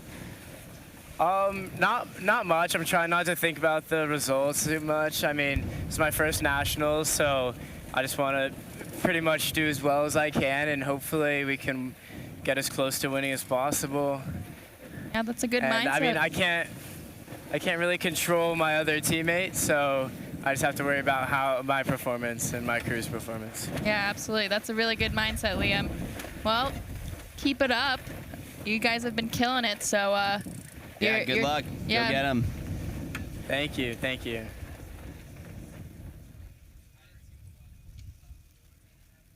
All right. So as you saw in Liam's interview, B division's getting underway, rotating, and I think they're going to go straight into racing after A divisions here comes down to the leeward mark and goes up for their second upwind of the day. So yeah.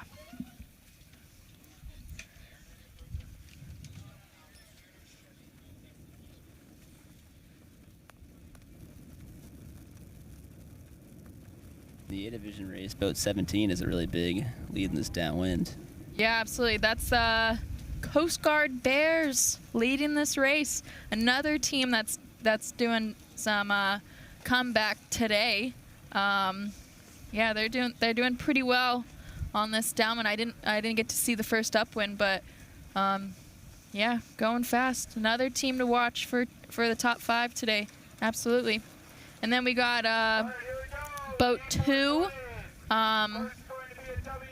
Georgetown Hoyas, another team as well to watch. And boat number 6, Stanford Cardinals. We got Michelle also putting it down, putting in the work, doing really well here. I think she's going to round in second, but really strong showing for her as well. Yep, I think we're going to see, especially this second up when I think it's trend today, we're going to see boats rounding the leftmost gate and heading out to the left once again. So, kind of a not very good rounding by boat 16. So that was the boat and Polar Bears, but really strong rounding by boat 2. Georgetown. I think I heard to the left we got their team. Yeah, they were clapping. Yeah. Yeah, so really nice rounding by them. But as you can see up towards the top mark, it kind of looks to me that there's a little bit more pressure on the left, don't you think? Yeah, it seems to be kind of like funneling in by the tip of the pier over here. But I know there's definitely been big righties and people have made gains on the right, so I wouldn't say it's necessarily like a go left game right now. Yeah.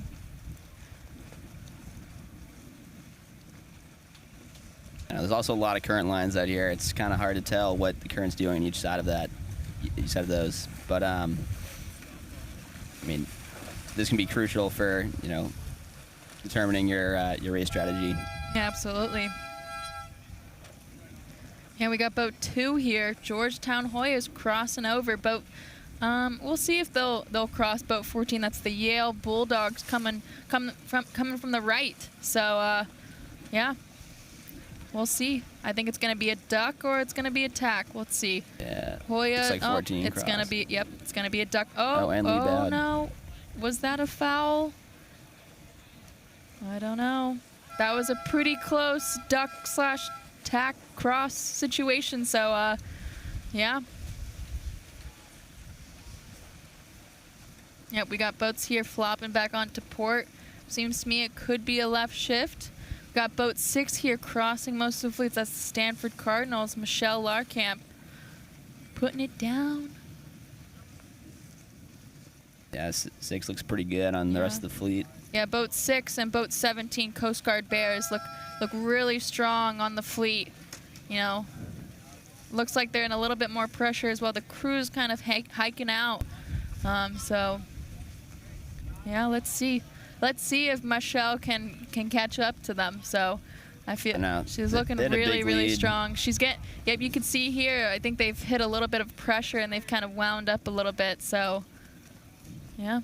I mean, something that's been happening a lot with this direction and this current is that once the leader gets around the winter mark, they're kind of gone. They just kind of get on a conveyor belt downwind and everything spreads out downwind. So it makes it kind of easy on you if you're the boat in first around the winter mark, and then the train follows you. Yeah, absolutely.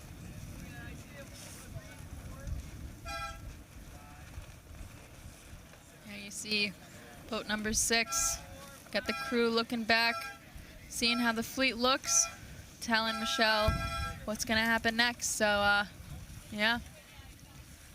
Got boat 2, Georgetown Hoyas, also looking strong as well. Boat 18, I think that's Dartmouth, Big Green. All right, they're having a good race this time as well. And boat 9, that's the Fordham Rams. That group coming from the left. So let's see what happens at the top mark. It kind of looks like there's a little bit more spread across the course in terms of people on the right side as well. So yeah. Yeah, the angle on port looks pretty good right now, but it's kind of been deceiving all day, or just looking at land from this direction. You're a lot closer to the boats on port, so you can't really tell how the boats on the right are doing.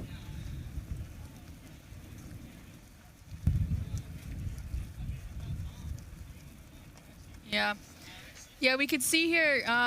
Yeah, some boats are coming from the right now. So yeah, it is kind of deceiving out from shore that there's some pressure out on the right, but you can see boat 17 here now crossing back over the left pack. So maybe he's got a little bit of a right shift and some pressure. So yeah, and also just trying to close out that beat so that he can consolidate his win. So yeah. 14 looks about as even with 2 as they were before, so maybe there wasn't a huge gain to be made on either side. Yeah, the boat 14 is Yale Bulldogs. Yeah, so it looks very balanced. When we see everyone coming in from the top mark, I think it's gonna be a pretty close top mark rounding from both sides from my point of view. So yeah, we'll see. Got boat number 6. That's the Cardinals coming back across, probably on ley line. They're looking really strong. Let's see if the Georgetown Hoyas are going to cross them and clinch that second place. Oh, looks like a duck from Georgetown. And boat 14. Boat 14 Yale Bulldogs going to round in 3rd. Then there's the Georgetown Hoyas in number 2.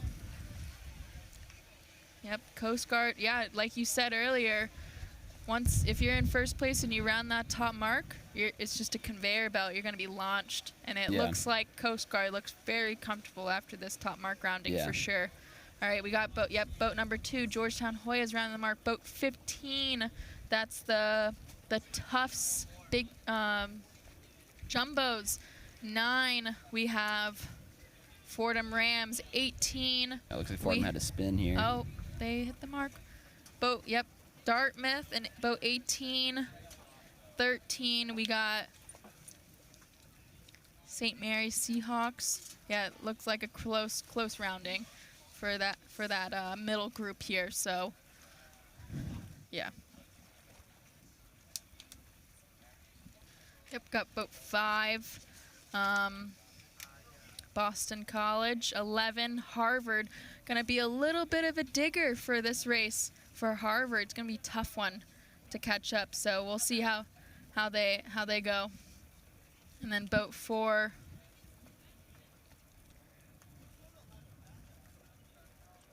Okay.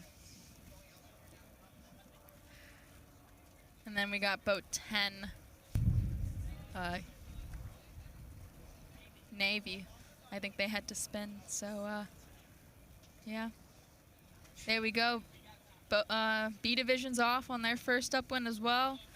Kind of blending through A Division on their last downwind. So yeah. It's currently 4:42 coming down to the wire. We'll see if the PRO can get off. I think they're gonna definitely get off this last race for A Division, but if B Division can't get that last race, it's not gonna count. It won't count. If I'm not wrong, right? Oh, you're right. Yeah, they do need to have people in that race in A Division and in B Division. Thank you. Yes, I'm back. I took a quick little tinkle time. You know, and I was just as race A is coming up to are they coming to the finish? Yes. Lovely. As they're coming up to the finish line, I feel like it's worth saying, you know, with social media and us being so prevalent in today's society, you know, if you're on TikTok and you're seeing the beautiful videos our photographers have been putting together and our video team has been putting together, you know, it's so easy for some people to get carried away on social media, on live streams and comments. but I'm here to remind you that that it's be careful with your words, right? And it's never fun for somebody to be reading something, and quite honestly, don't be a bully behind a screen. Like, everybody is able to see what you say at all times, and if you don't have anything nice to say, it's better to not say it at all. So that's just a friendly reminder that sailing is a sport of sportsmanship, and essentially, once again, if you don't have anything nice to say, it's better to not say it at all. Let's all be mature out here, and just be careful with your words. And I'm just here to remind you that, because words make a difference, and words are very powerful and meaningful. And for everybody that's ever on social media, it's better to be kind. That's my friendly reminder that, treat others how you want to be treated. Would you like the same things to be said to you? So, but here we're watching this finish for A Division, race 9A. Yeah, I think boat 17, Coast Guard, clinched that win pretty comfortably, and then I think it was a close finish between. Really tight finish here. Oh yeah, absolutely in this shot. Close finish between Stanford and Georgetown. I'm pretty sure I heard Stanford clench that second place. Really strong race for Michelle Larkamp. And for Georgetown as well. That's great. 2 back-to-back races for Michelle. She had a bullet in the last race. Folks, a bullet in sailing is what we have nicknamed first place in a race. So when we have these new standings and race results put in, we're definitely going to try and bring it back to you and show you what's going on. So I think, Stanford's just working really hard right now to really solidify and put in a little bit more of a bumper. Absolutely. Yeah. Well, is there anything else you'd like to say? Go Bears. I like that. That's good. Go That's Bears. good. Do you want to give a shout out to anybody while you're on here? I don't know. I don't have anyone particular in mind. Just good luck to Liam and Nora and Connor and Izzy for the rest of the regatta. Amazing. Awesome. Well, thank you so much for joining us, and go Bears. Thank you for having me. Thanks. Awesome. All right, let's take a look at those scores here. This is without race 9. Stanford Cardinal with 79 points. Assumedly, after that second place, they'll have 81 points. Yale Bulldogs right now in second with 90 points. Harvard in third with 94 points. Brown Bears with 110 points. Dartmouth Big Green in fifth with 114. Sixth, Georgetown Hoyas. Seventh, Coast Guard Bears. 8th, Tulane Green Wave. 9th, Bowdoin Polar Bears. 10th, Tufts Jumbos. 11th, MIT Engineers. 12th, Boston College. 13th, Fordham Rams. 14th, Rhode Island Rams. 15th, Pennsylvania Quakers. 16th, UMiami Hurricanes. 17th, St. Mary's Seahawks. 18th, Navy Midshipmen. And also, I got another nice little sibling duo while I have you guys. I have another sibling duo we have is Maddie Hughes from Dartmouth, class of 26, with Danny Hughes, class of 25 from Georgetown. There's another college sailing sibling duo. Awesome. And so, yeah, taking a look at this B division race, we've got boat 11 rounding Harvard in the mix. Yeah, and then we got boat 17, the Coast Guard Bears doing really well this set. So then we got boat 4 MIT, 2 Georgetown Hoyas as well, putting it down. They're coming out today to put a comeback in, so they're not going to go down easy. There's boat 5, Dartmouth. So, folks, we're going to shout it out which boats you want to be looking for in these final 2 races. I'm talking in A and B division. You want to be looking for the Brown Bears. That's boat 7. You're going to want to look for Dartmouth. That's boat 18. You're going to want to look for the Georgetown Hoyas. That's boat 2. Harvard Crimson, boat 11.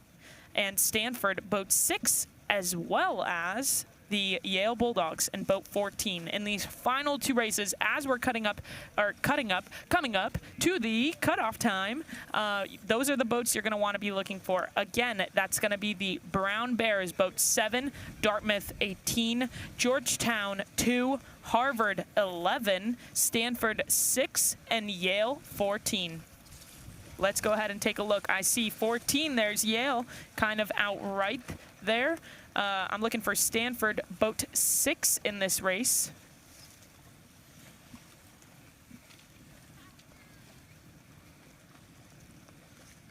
Yeah, there we see on the screen. I'm not sure where boat 6 is, but boat 11, Harvard, looking really strong in the front. We got boat 17 here.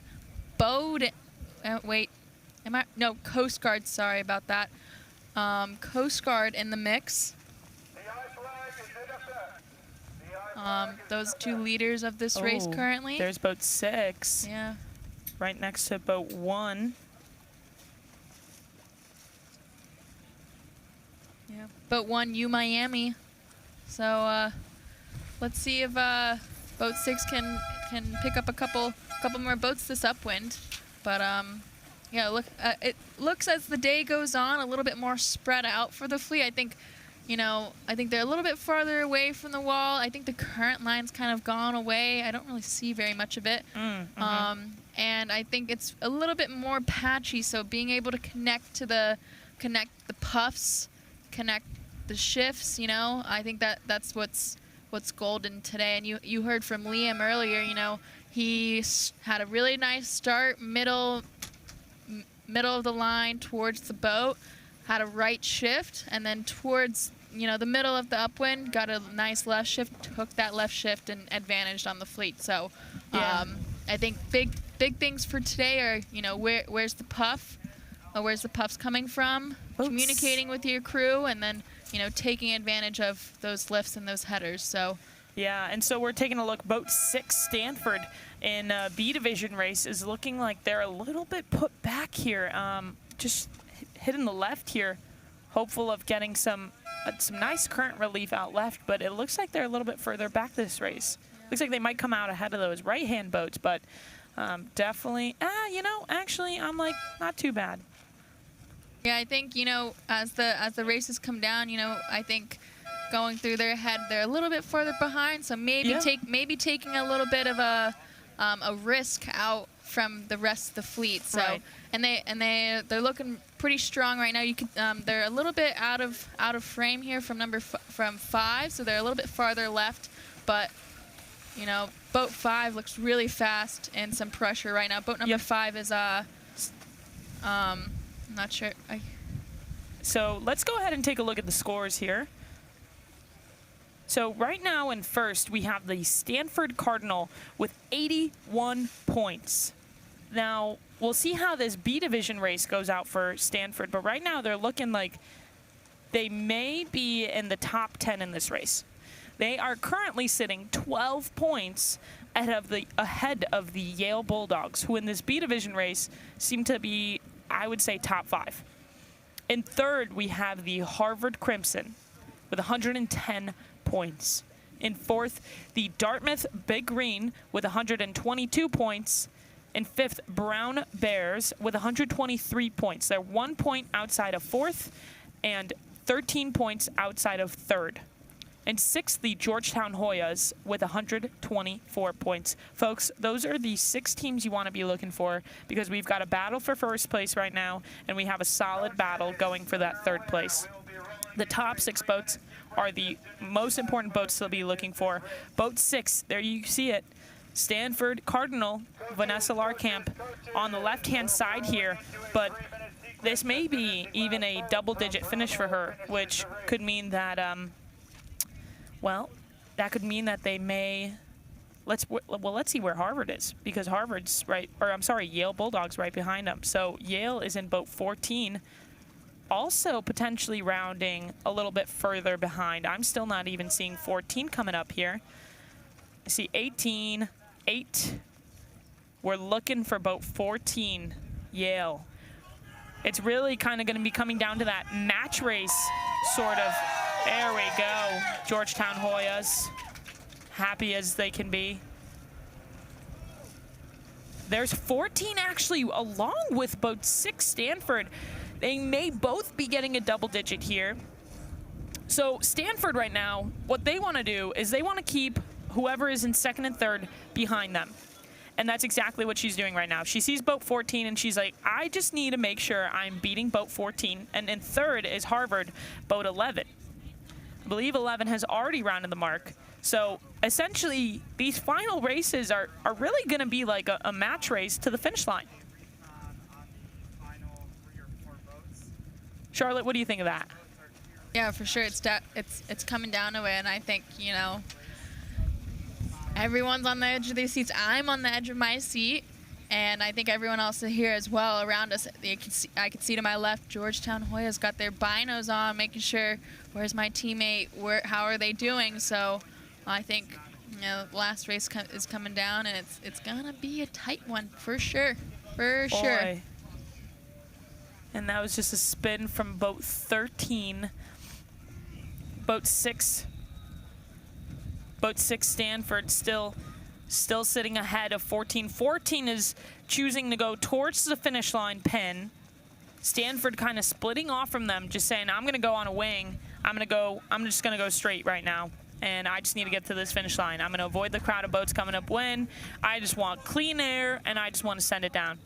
And notice they're both on opposite jibes as well, which is a lot of the fleet is on port jibe. But boat 6 has confidence. They've split off, and they're just going fast towards that finish line.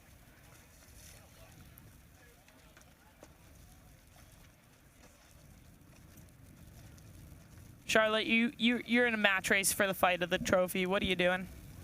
I think, you know, trying to focus on myself, you know, trying to advantage myself as much as possible. Also by thinking about, okay, where's my opponent at? Making sure that, you know, if it does come down to it to the last race, you know, keeping to the right, keeping starboard advantage, you know, just trying not to either lose a gap on them either. So, yeah. Amazing. Yeah, there we see boat number 6, Stanford, has jibed onto port. I think she's got a nice little breeze line behind her and just trucking it down to the finish. So, yeah. Yeah, there we see boat 17, Coast Guard Bears finishing that race. Nice race by them. So, Then another one by Coast Guard. Wow. So what we're going to see here is a really, really, really quick turnover. So the moment they cross that finish line, I can imagine Justin's going immediately into sequence, and he's going to be like, listen, we're not doing any generals. Like, do not get a general. I imagine he's already going to have an I flag up. And if it's a general recall, folks, we may have to call back that 10A race. Yeah, it's currently 4:56 right now, so it's got about 4 minutes left for There's boat that 6 last Stanford. race.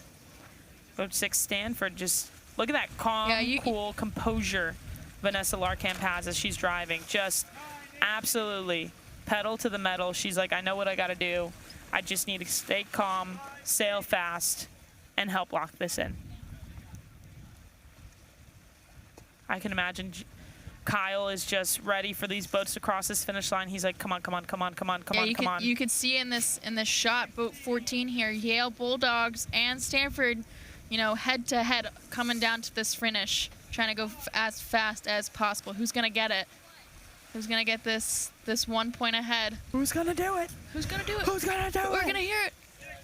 6:14. Stanford finishes just ahead of the Yale Bulldogs. So gets that 1 point. Yeah, gets that 1 point, and that point can make all the difference. Yeah, can make all that difference. So though neither of them had a very solid race, you know, they were a little bit behind in the double digits, but you know, if you're ahead, you gotta stay ahead. So yeah.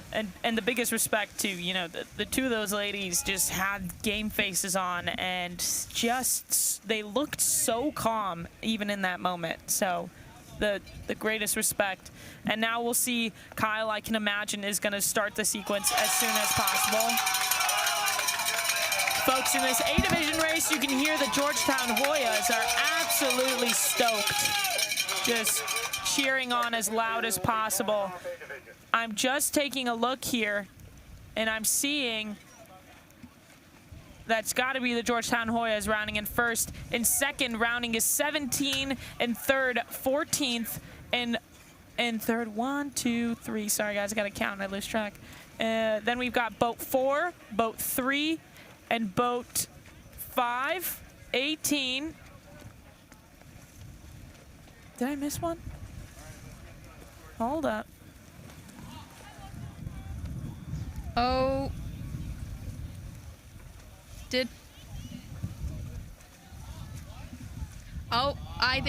Oh no, I think they just called off the last race of A division.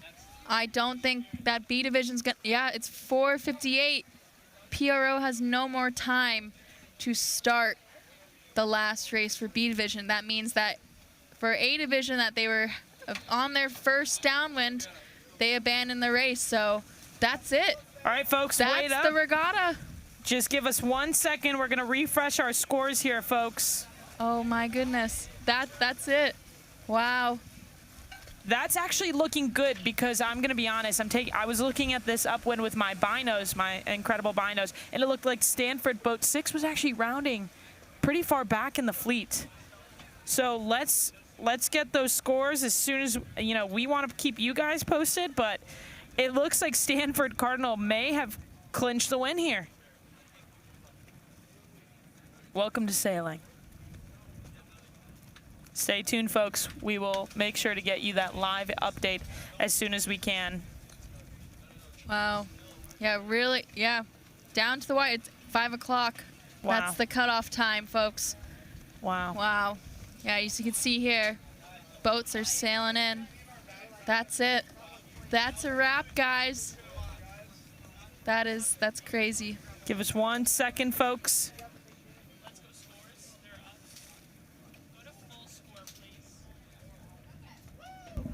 Yeah. All right, here it is, the full scores and your national champions of the ICSA 2023 Open Fleet Race Nationals. That is the Stanford Cardinal with 93 points. In second place, the Yale Bulldogs with 106 points. In third, the Harvard Crimson with 112 points. Tied for fourth, the Georgetown Hoyas with 129 points, with Dartmouth Big Green 129 points. In sixth place, the Brown Bears with 137 points. In seventh, the Coast Guard Bears with 146 points. In eighth, Tufts Jumbos with 166 points. In ninth, Tulane Green Wave with 171 points. In 10th, Bowdoin Polar Bears with 178 points. In 11th, MIT Engineers with 185 points. In 12th, Fordham Rams with 186 points. In 13th, Boston College Eagles with 194 points. In 14th, Rhode Island Rams with 210 points. In 15th, Pennsylvania Quakers with 215 points. Taking a deep breath. In 16th place, Miami Hurricanes with 222 points. In 17th place, St. Mary's Seahawks with 226 points. And in 18th, the Navy Midshipmen with 273 points. Folks, you heard it here first. You have your national champions. Stanford Cardinals. Let's hear it for them.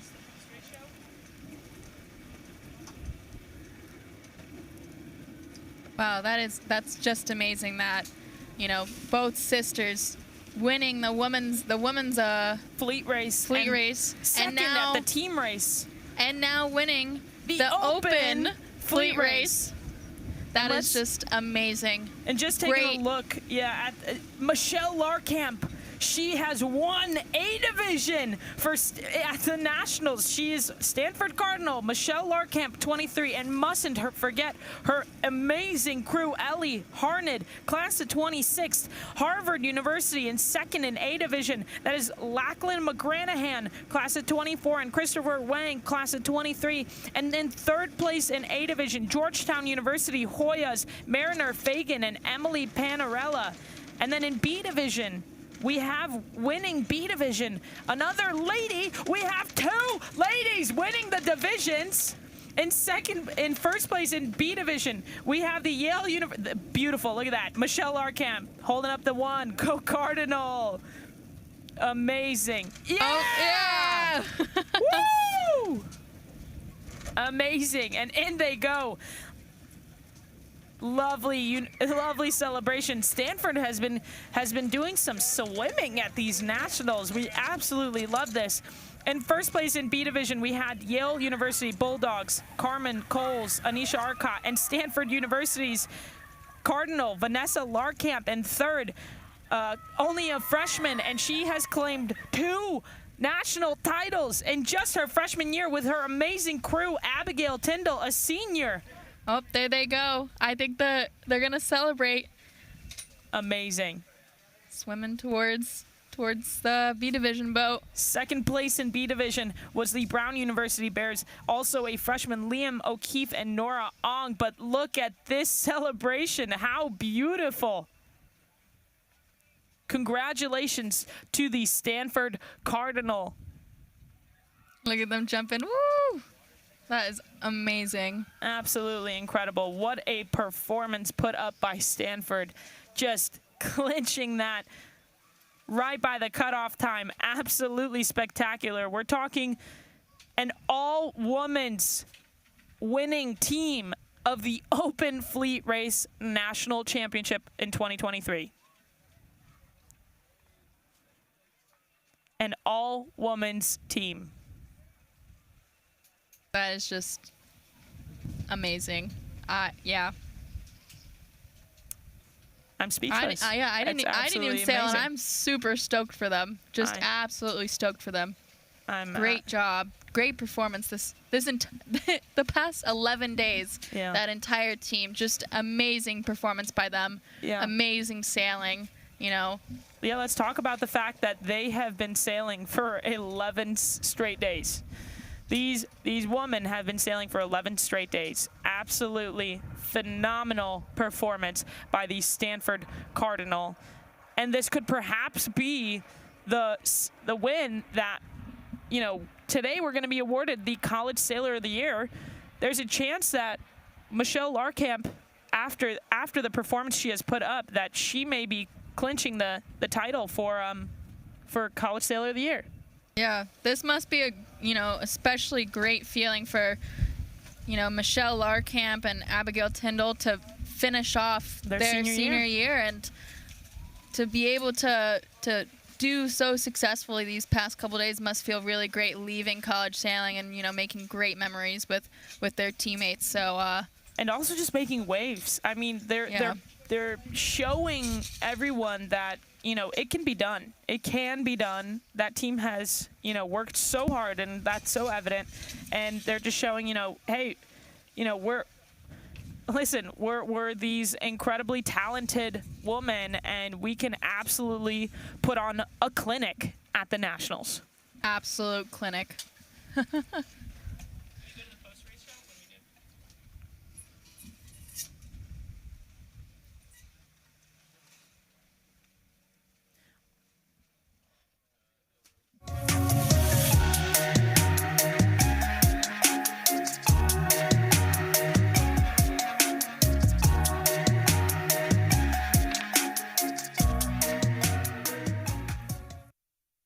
Everyone, and welcome to the West Coast Sailing Post Show. As you saw it, unfortunately, PRO Kyle was unable to, not at his fault, the time we just ran out of that time, that B division prior race. They had a general recall, and so we saw that we just ran out of time to complete a 10B race. So 10A division was called back from their race. Everybody sailed in, and Stanford Cardinal had clinched the national championship. Yeah, really nice job for all of them. We actually have an interview with all of them right now. Hey guys, you guys hear us? Can they hear us? Oh. Hello, ladies. Yeah. So question for the girls, for the team. How does it feel to win the Open Fleet Race National Championship?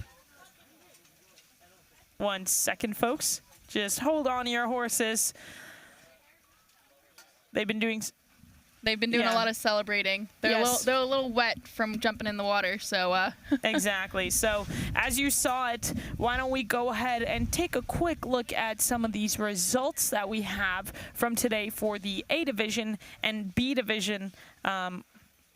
So see here, A division winner, number 1, Stanford University Cardinal, Michelle Larkamp. She's a senior with her lovely crew, Ellie Harned, class of 26. In second place, the incredible Harvard University Crimson, Lachlan McGranahan, class of 24, and crew Christopher Wang, 23, with 49 points. In third place in A division, Georgetown University Hoyas, amazing 50 points. Mariner Fagan, class of 24, with crew Emily Panarella, class of 24. Fourth, the Yale University Bulldogs, Jack Egan and Catherine Webb, the super spicy duo of Yale.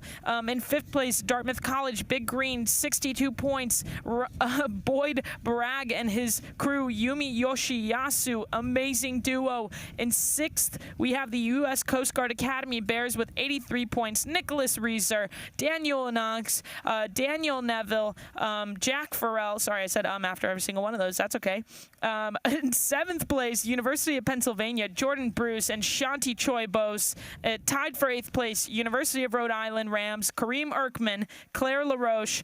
Ninth, Brown University Bears, Connor Nelson, Izzy Cox. 10th, Boston College Eagles, Michaela O'Brien, Michael Kirkman, Sarah Schumann, Michaela O'Brien again.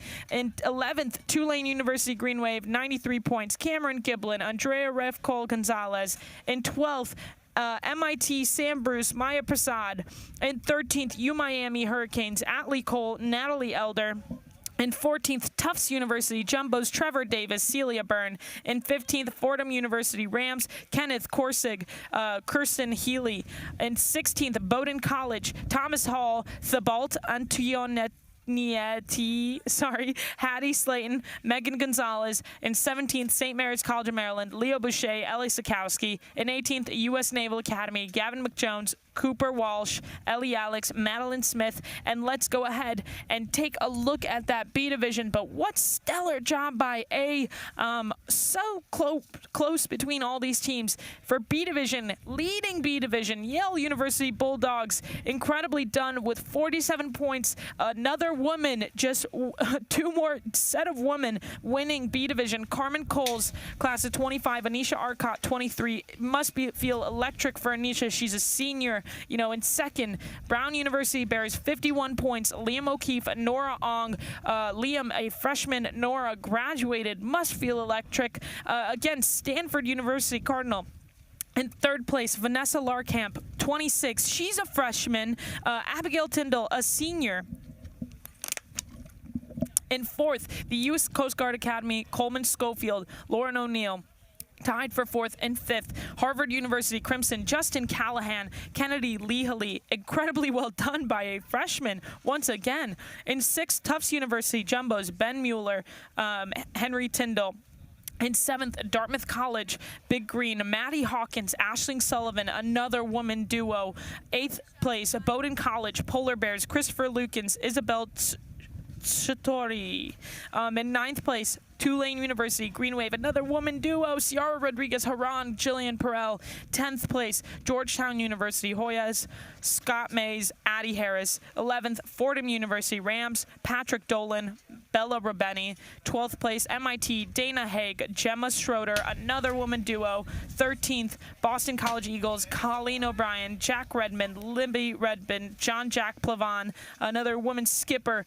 14th, St. Mary's College of Maryland, 117 points. Owen Hennessy, Zoe Hochter, Sam Muir. 15th, University of Miami, Aiden Dennis, Stephen Hardy, Sandra Haleshorn. 16th, U.S. Naval Academy Midshipman, Nathan Smith, Ryan Waba, Madeline Smith. And 17th, University of Rhode Island, Joshua Bardazuk, Jonathan Riley, Abby Chips, Sadie Thomas. And at 18th, University of Pennsylvania Quakers, Javier Garcon, Samuel Gavula, Joshua Zeelander, and Hannah Bast. Folks, thank you so much. You saw those division winners. Listen, It's been a grueling past 11 days. I'll tell you what. I haven't even been sailing. I've just been talking in your ears for 10 days straight. Been here for 11. Charlotte, do you have any final words you want to say? Yeah, Oh. I have not been here as long as you have, and a lot of other sailors. But you know, it has been a grueling 2 days for me, and I just some great, amazing sailing I've been watching out there the past 11 days. Great, amazing sailing here. Amazing venue as well. Great view of the racing. Great, organization of this event for sure by KP. And yeah, I love watching racing, and I Right. Now that I don't do college sailing, I think, watching team racing, watching fleet racing just makes it a little bit more nostalgic than ever. So, yeah, and go Cardinals. It has been a really amazing showing by them this entire national championship, and yeah, they deserve it. They deserve it. So, Amazing. And take a look at them celebrating right now. with their Absolutely electric. Look at Stanford. Let's go, ladies! Beautiful, beautiful. Amazing. Calling in their teammates. Ladies and gentlemen, absolutely electric. So well done. So well done. Beautiful. Amazing. Congratulations to Stanford Cardinal. Folks, before we wrap up this post-race show, I do, we'll take a moment as well. I had an incredible opportunity to do some pre-recorded Zoom interviews with some very incredible... Okay. It is coming. It is coming. Essentially, eventually, I will have the pleasure of showing you some amazing interviews I've had with some very prominent sailors in the sailing world. Amazing, and there they are with their trophy. Absolutely incredible, incredibly well done.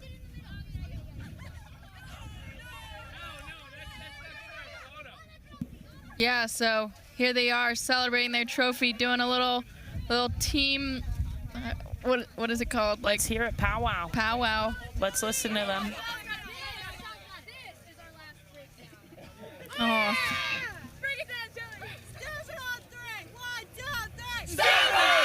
Oh, Absolutely electric. that is so heartwarming. Did you hear Amazing. that? That was their last breakdown. That was Michelle's last breakdown, and Amazing. I couldn't be more proud. And it's making my heart Yeah, right? fuller. So here we Amazing. are with Michelle on the mic here. Hey, Michelle, can you hear us? Hey, what's up? Thank you. Hey, congratulations, Michelle! Yeah, congrats! Amazing job this week. Super, super proud of you. How are you feeling? What are your emotions going after today and right now? Super overwhelmed. We're a predominantly female team, and we really did a great job these last 11 days, really getting everything out of every single day. We never gave up, and we really had our head in the game the whole time. We really wanted it, and I'm wearing my pink shirt for all the girls out there.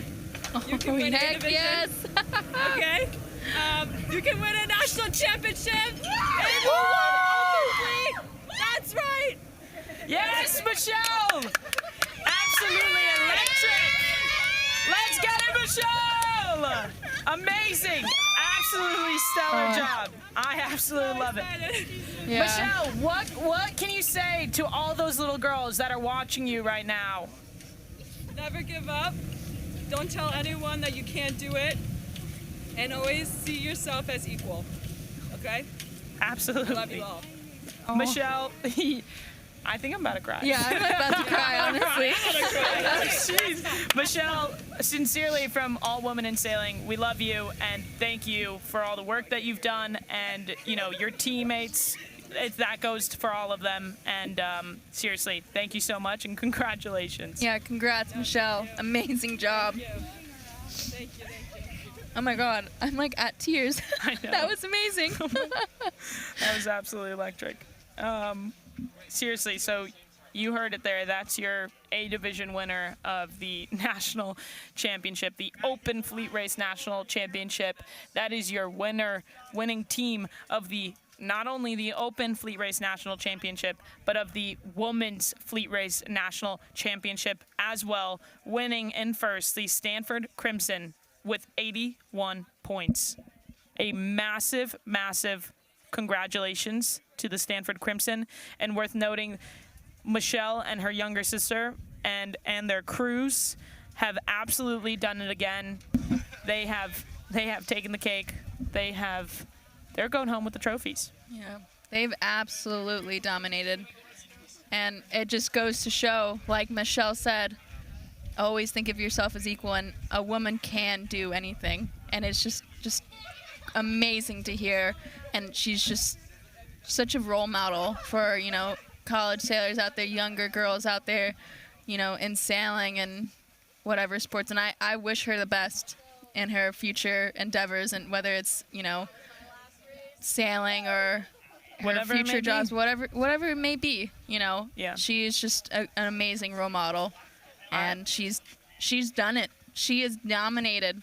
She's shown up and shown what she's got. Yeah, So I couldn't agree more, and it's so important that just everything she's done is so crucial, and it's beyond just her. It's all the women in sailing that have really put the hammer down and just shown up and continue to inspire. So it's not just a thank you to Michelle. It's a thank you to all the women in sailing, quite honestly. It's a thank you to all the men in sailing that support women in sailing. It's a thank you to everybody who has essentially helped make this happen. This is a dream. This is a dream. All the sailors out there that competed at this event, Exactly. Everyone has put in the time and the effort to be here, to even make it to this national championship, to compete. All these sailors came out here. All the coaches, want to thank the schools for supporting these young individuals, these amazing sailors out here to come and compete at the top of the game and represent their schools. It's just been amazing. So I think that's a wrap on our post-game show. We're gonna take a little break, and you'll hear back from us at the award ceremony. Oh no, sorry.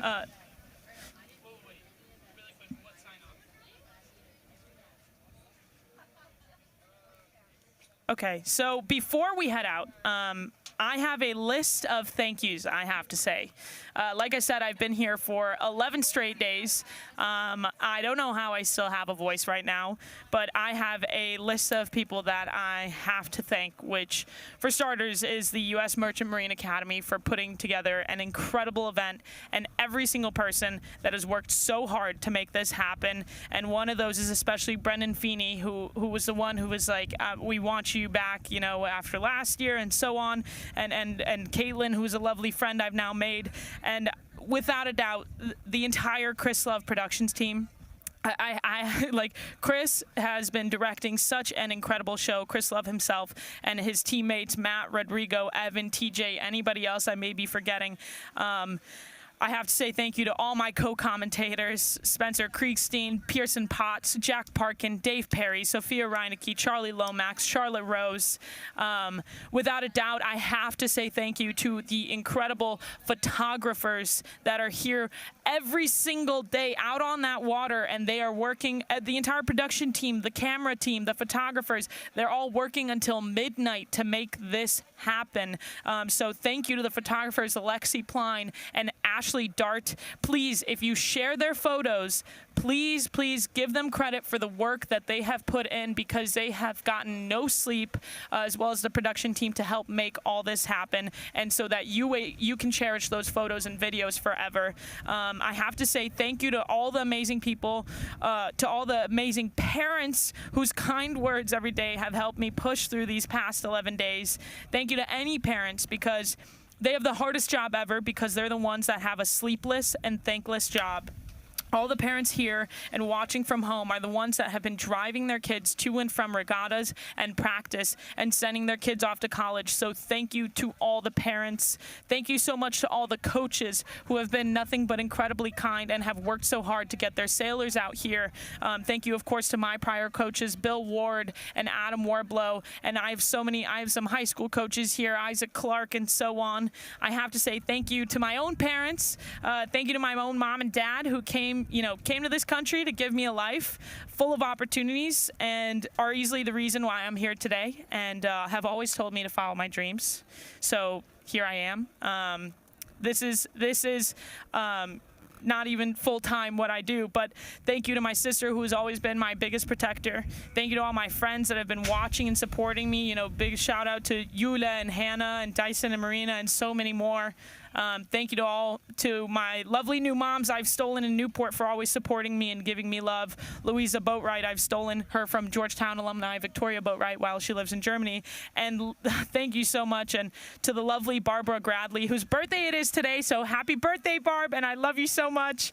And lastly, thank you so much for my extremely supportive partner in life and work and beyond, Spencer Gradley. He even came down to support me during team racing and has been endlessly helping me prepare for this event. He has believed in me, supported me, helped push me to be my best, and for that I am incredibly grateful. And he and I just launched our company, Neighborhood Solar, and so I've taken time away from that to come here, and so he's been holding down the fort, and he has just been incredibly supportive, and so much love to him.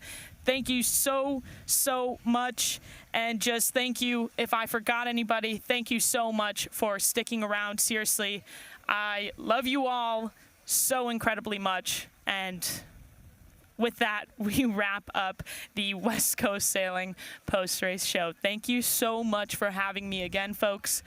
I'm happy that I could stick around for 11 days.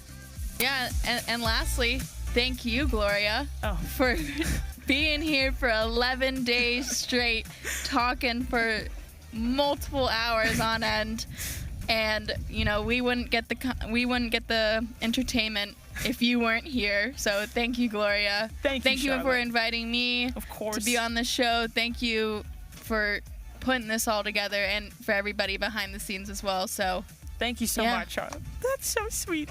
Charlotte, thank you so much. And like I said, sending so much love, and the biggest thank you to all my friends and family and coaches and team, and sending so much love out to everybody. And remember, we'll be back with awards, but always be kind. That's my biggest thing. We're all human. So much love. We'll be back with the awards. Cheers, everyone.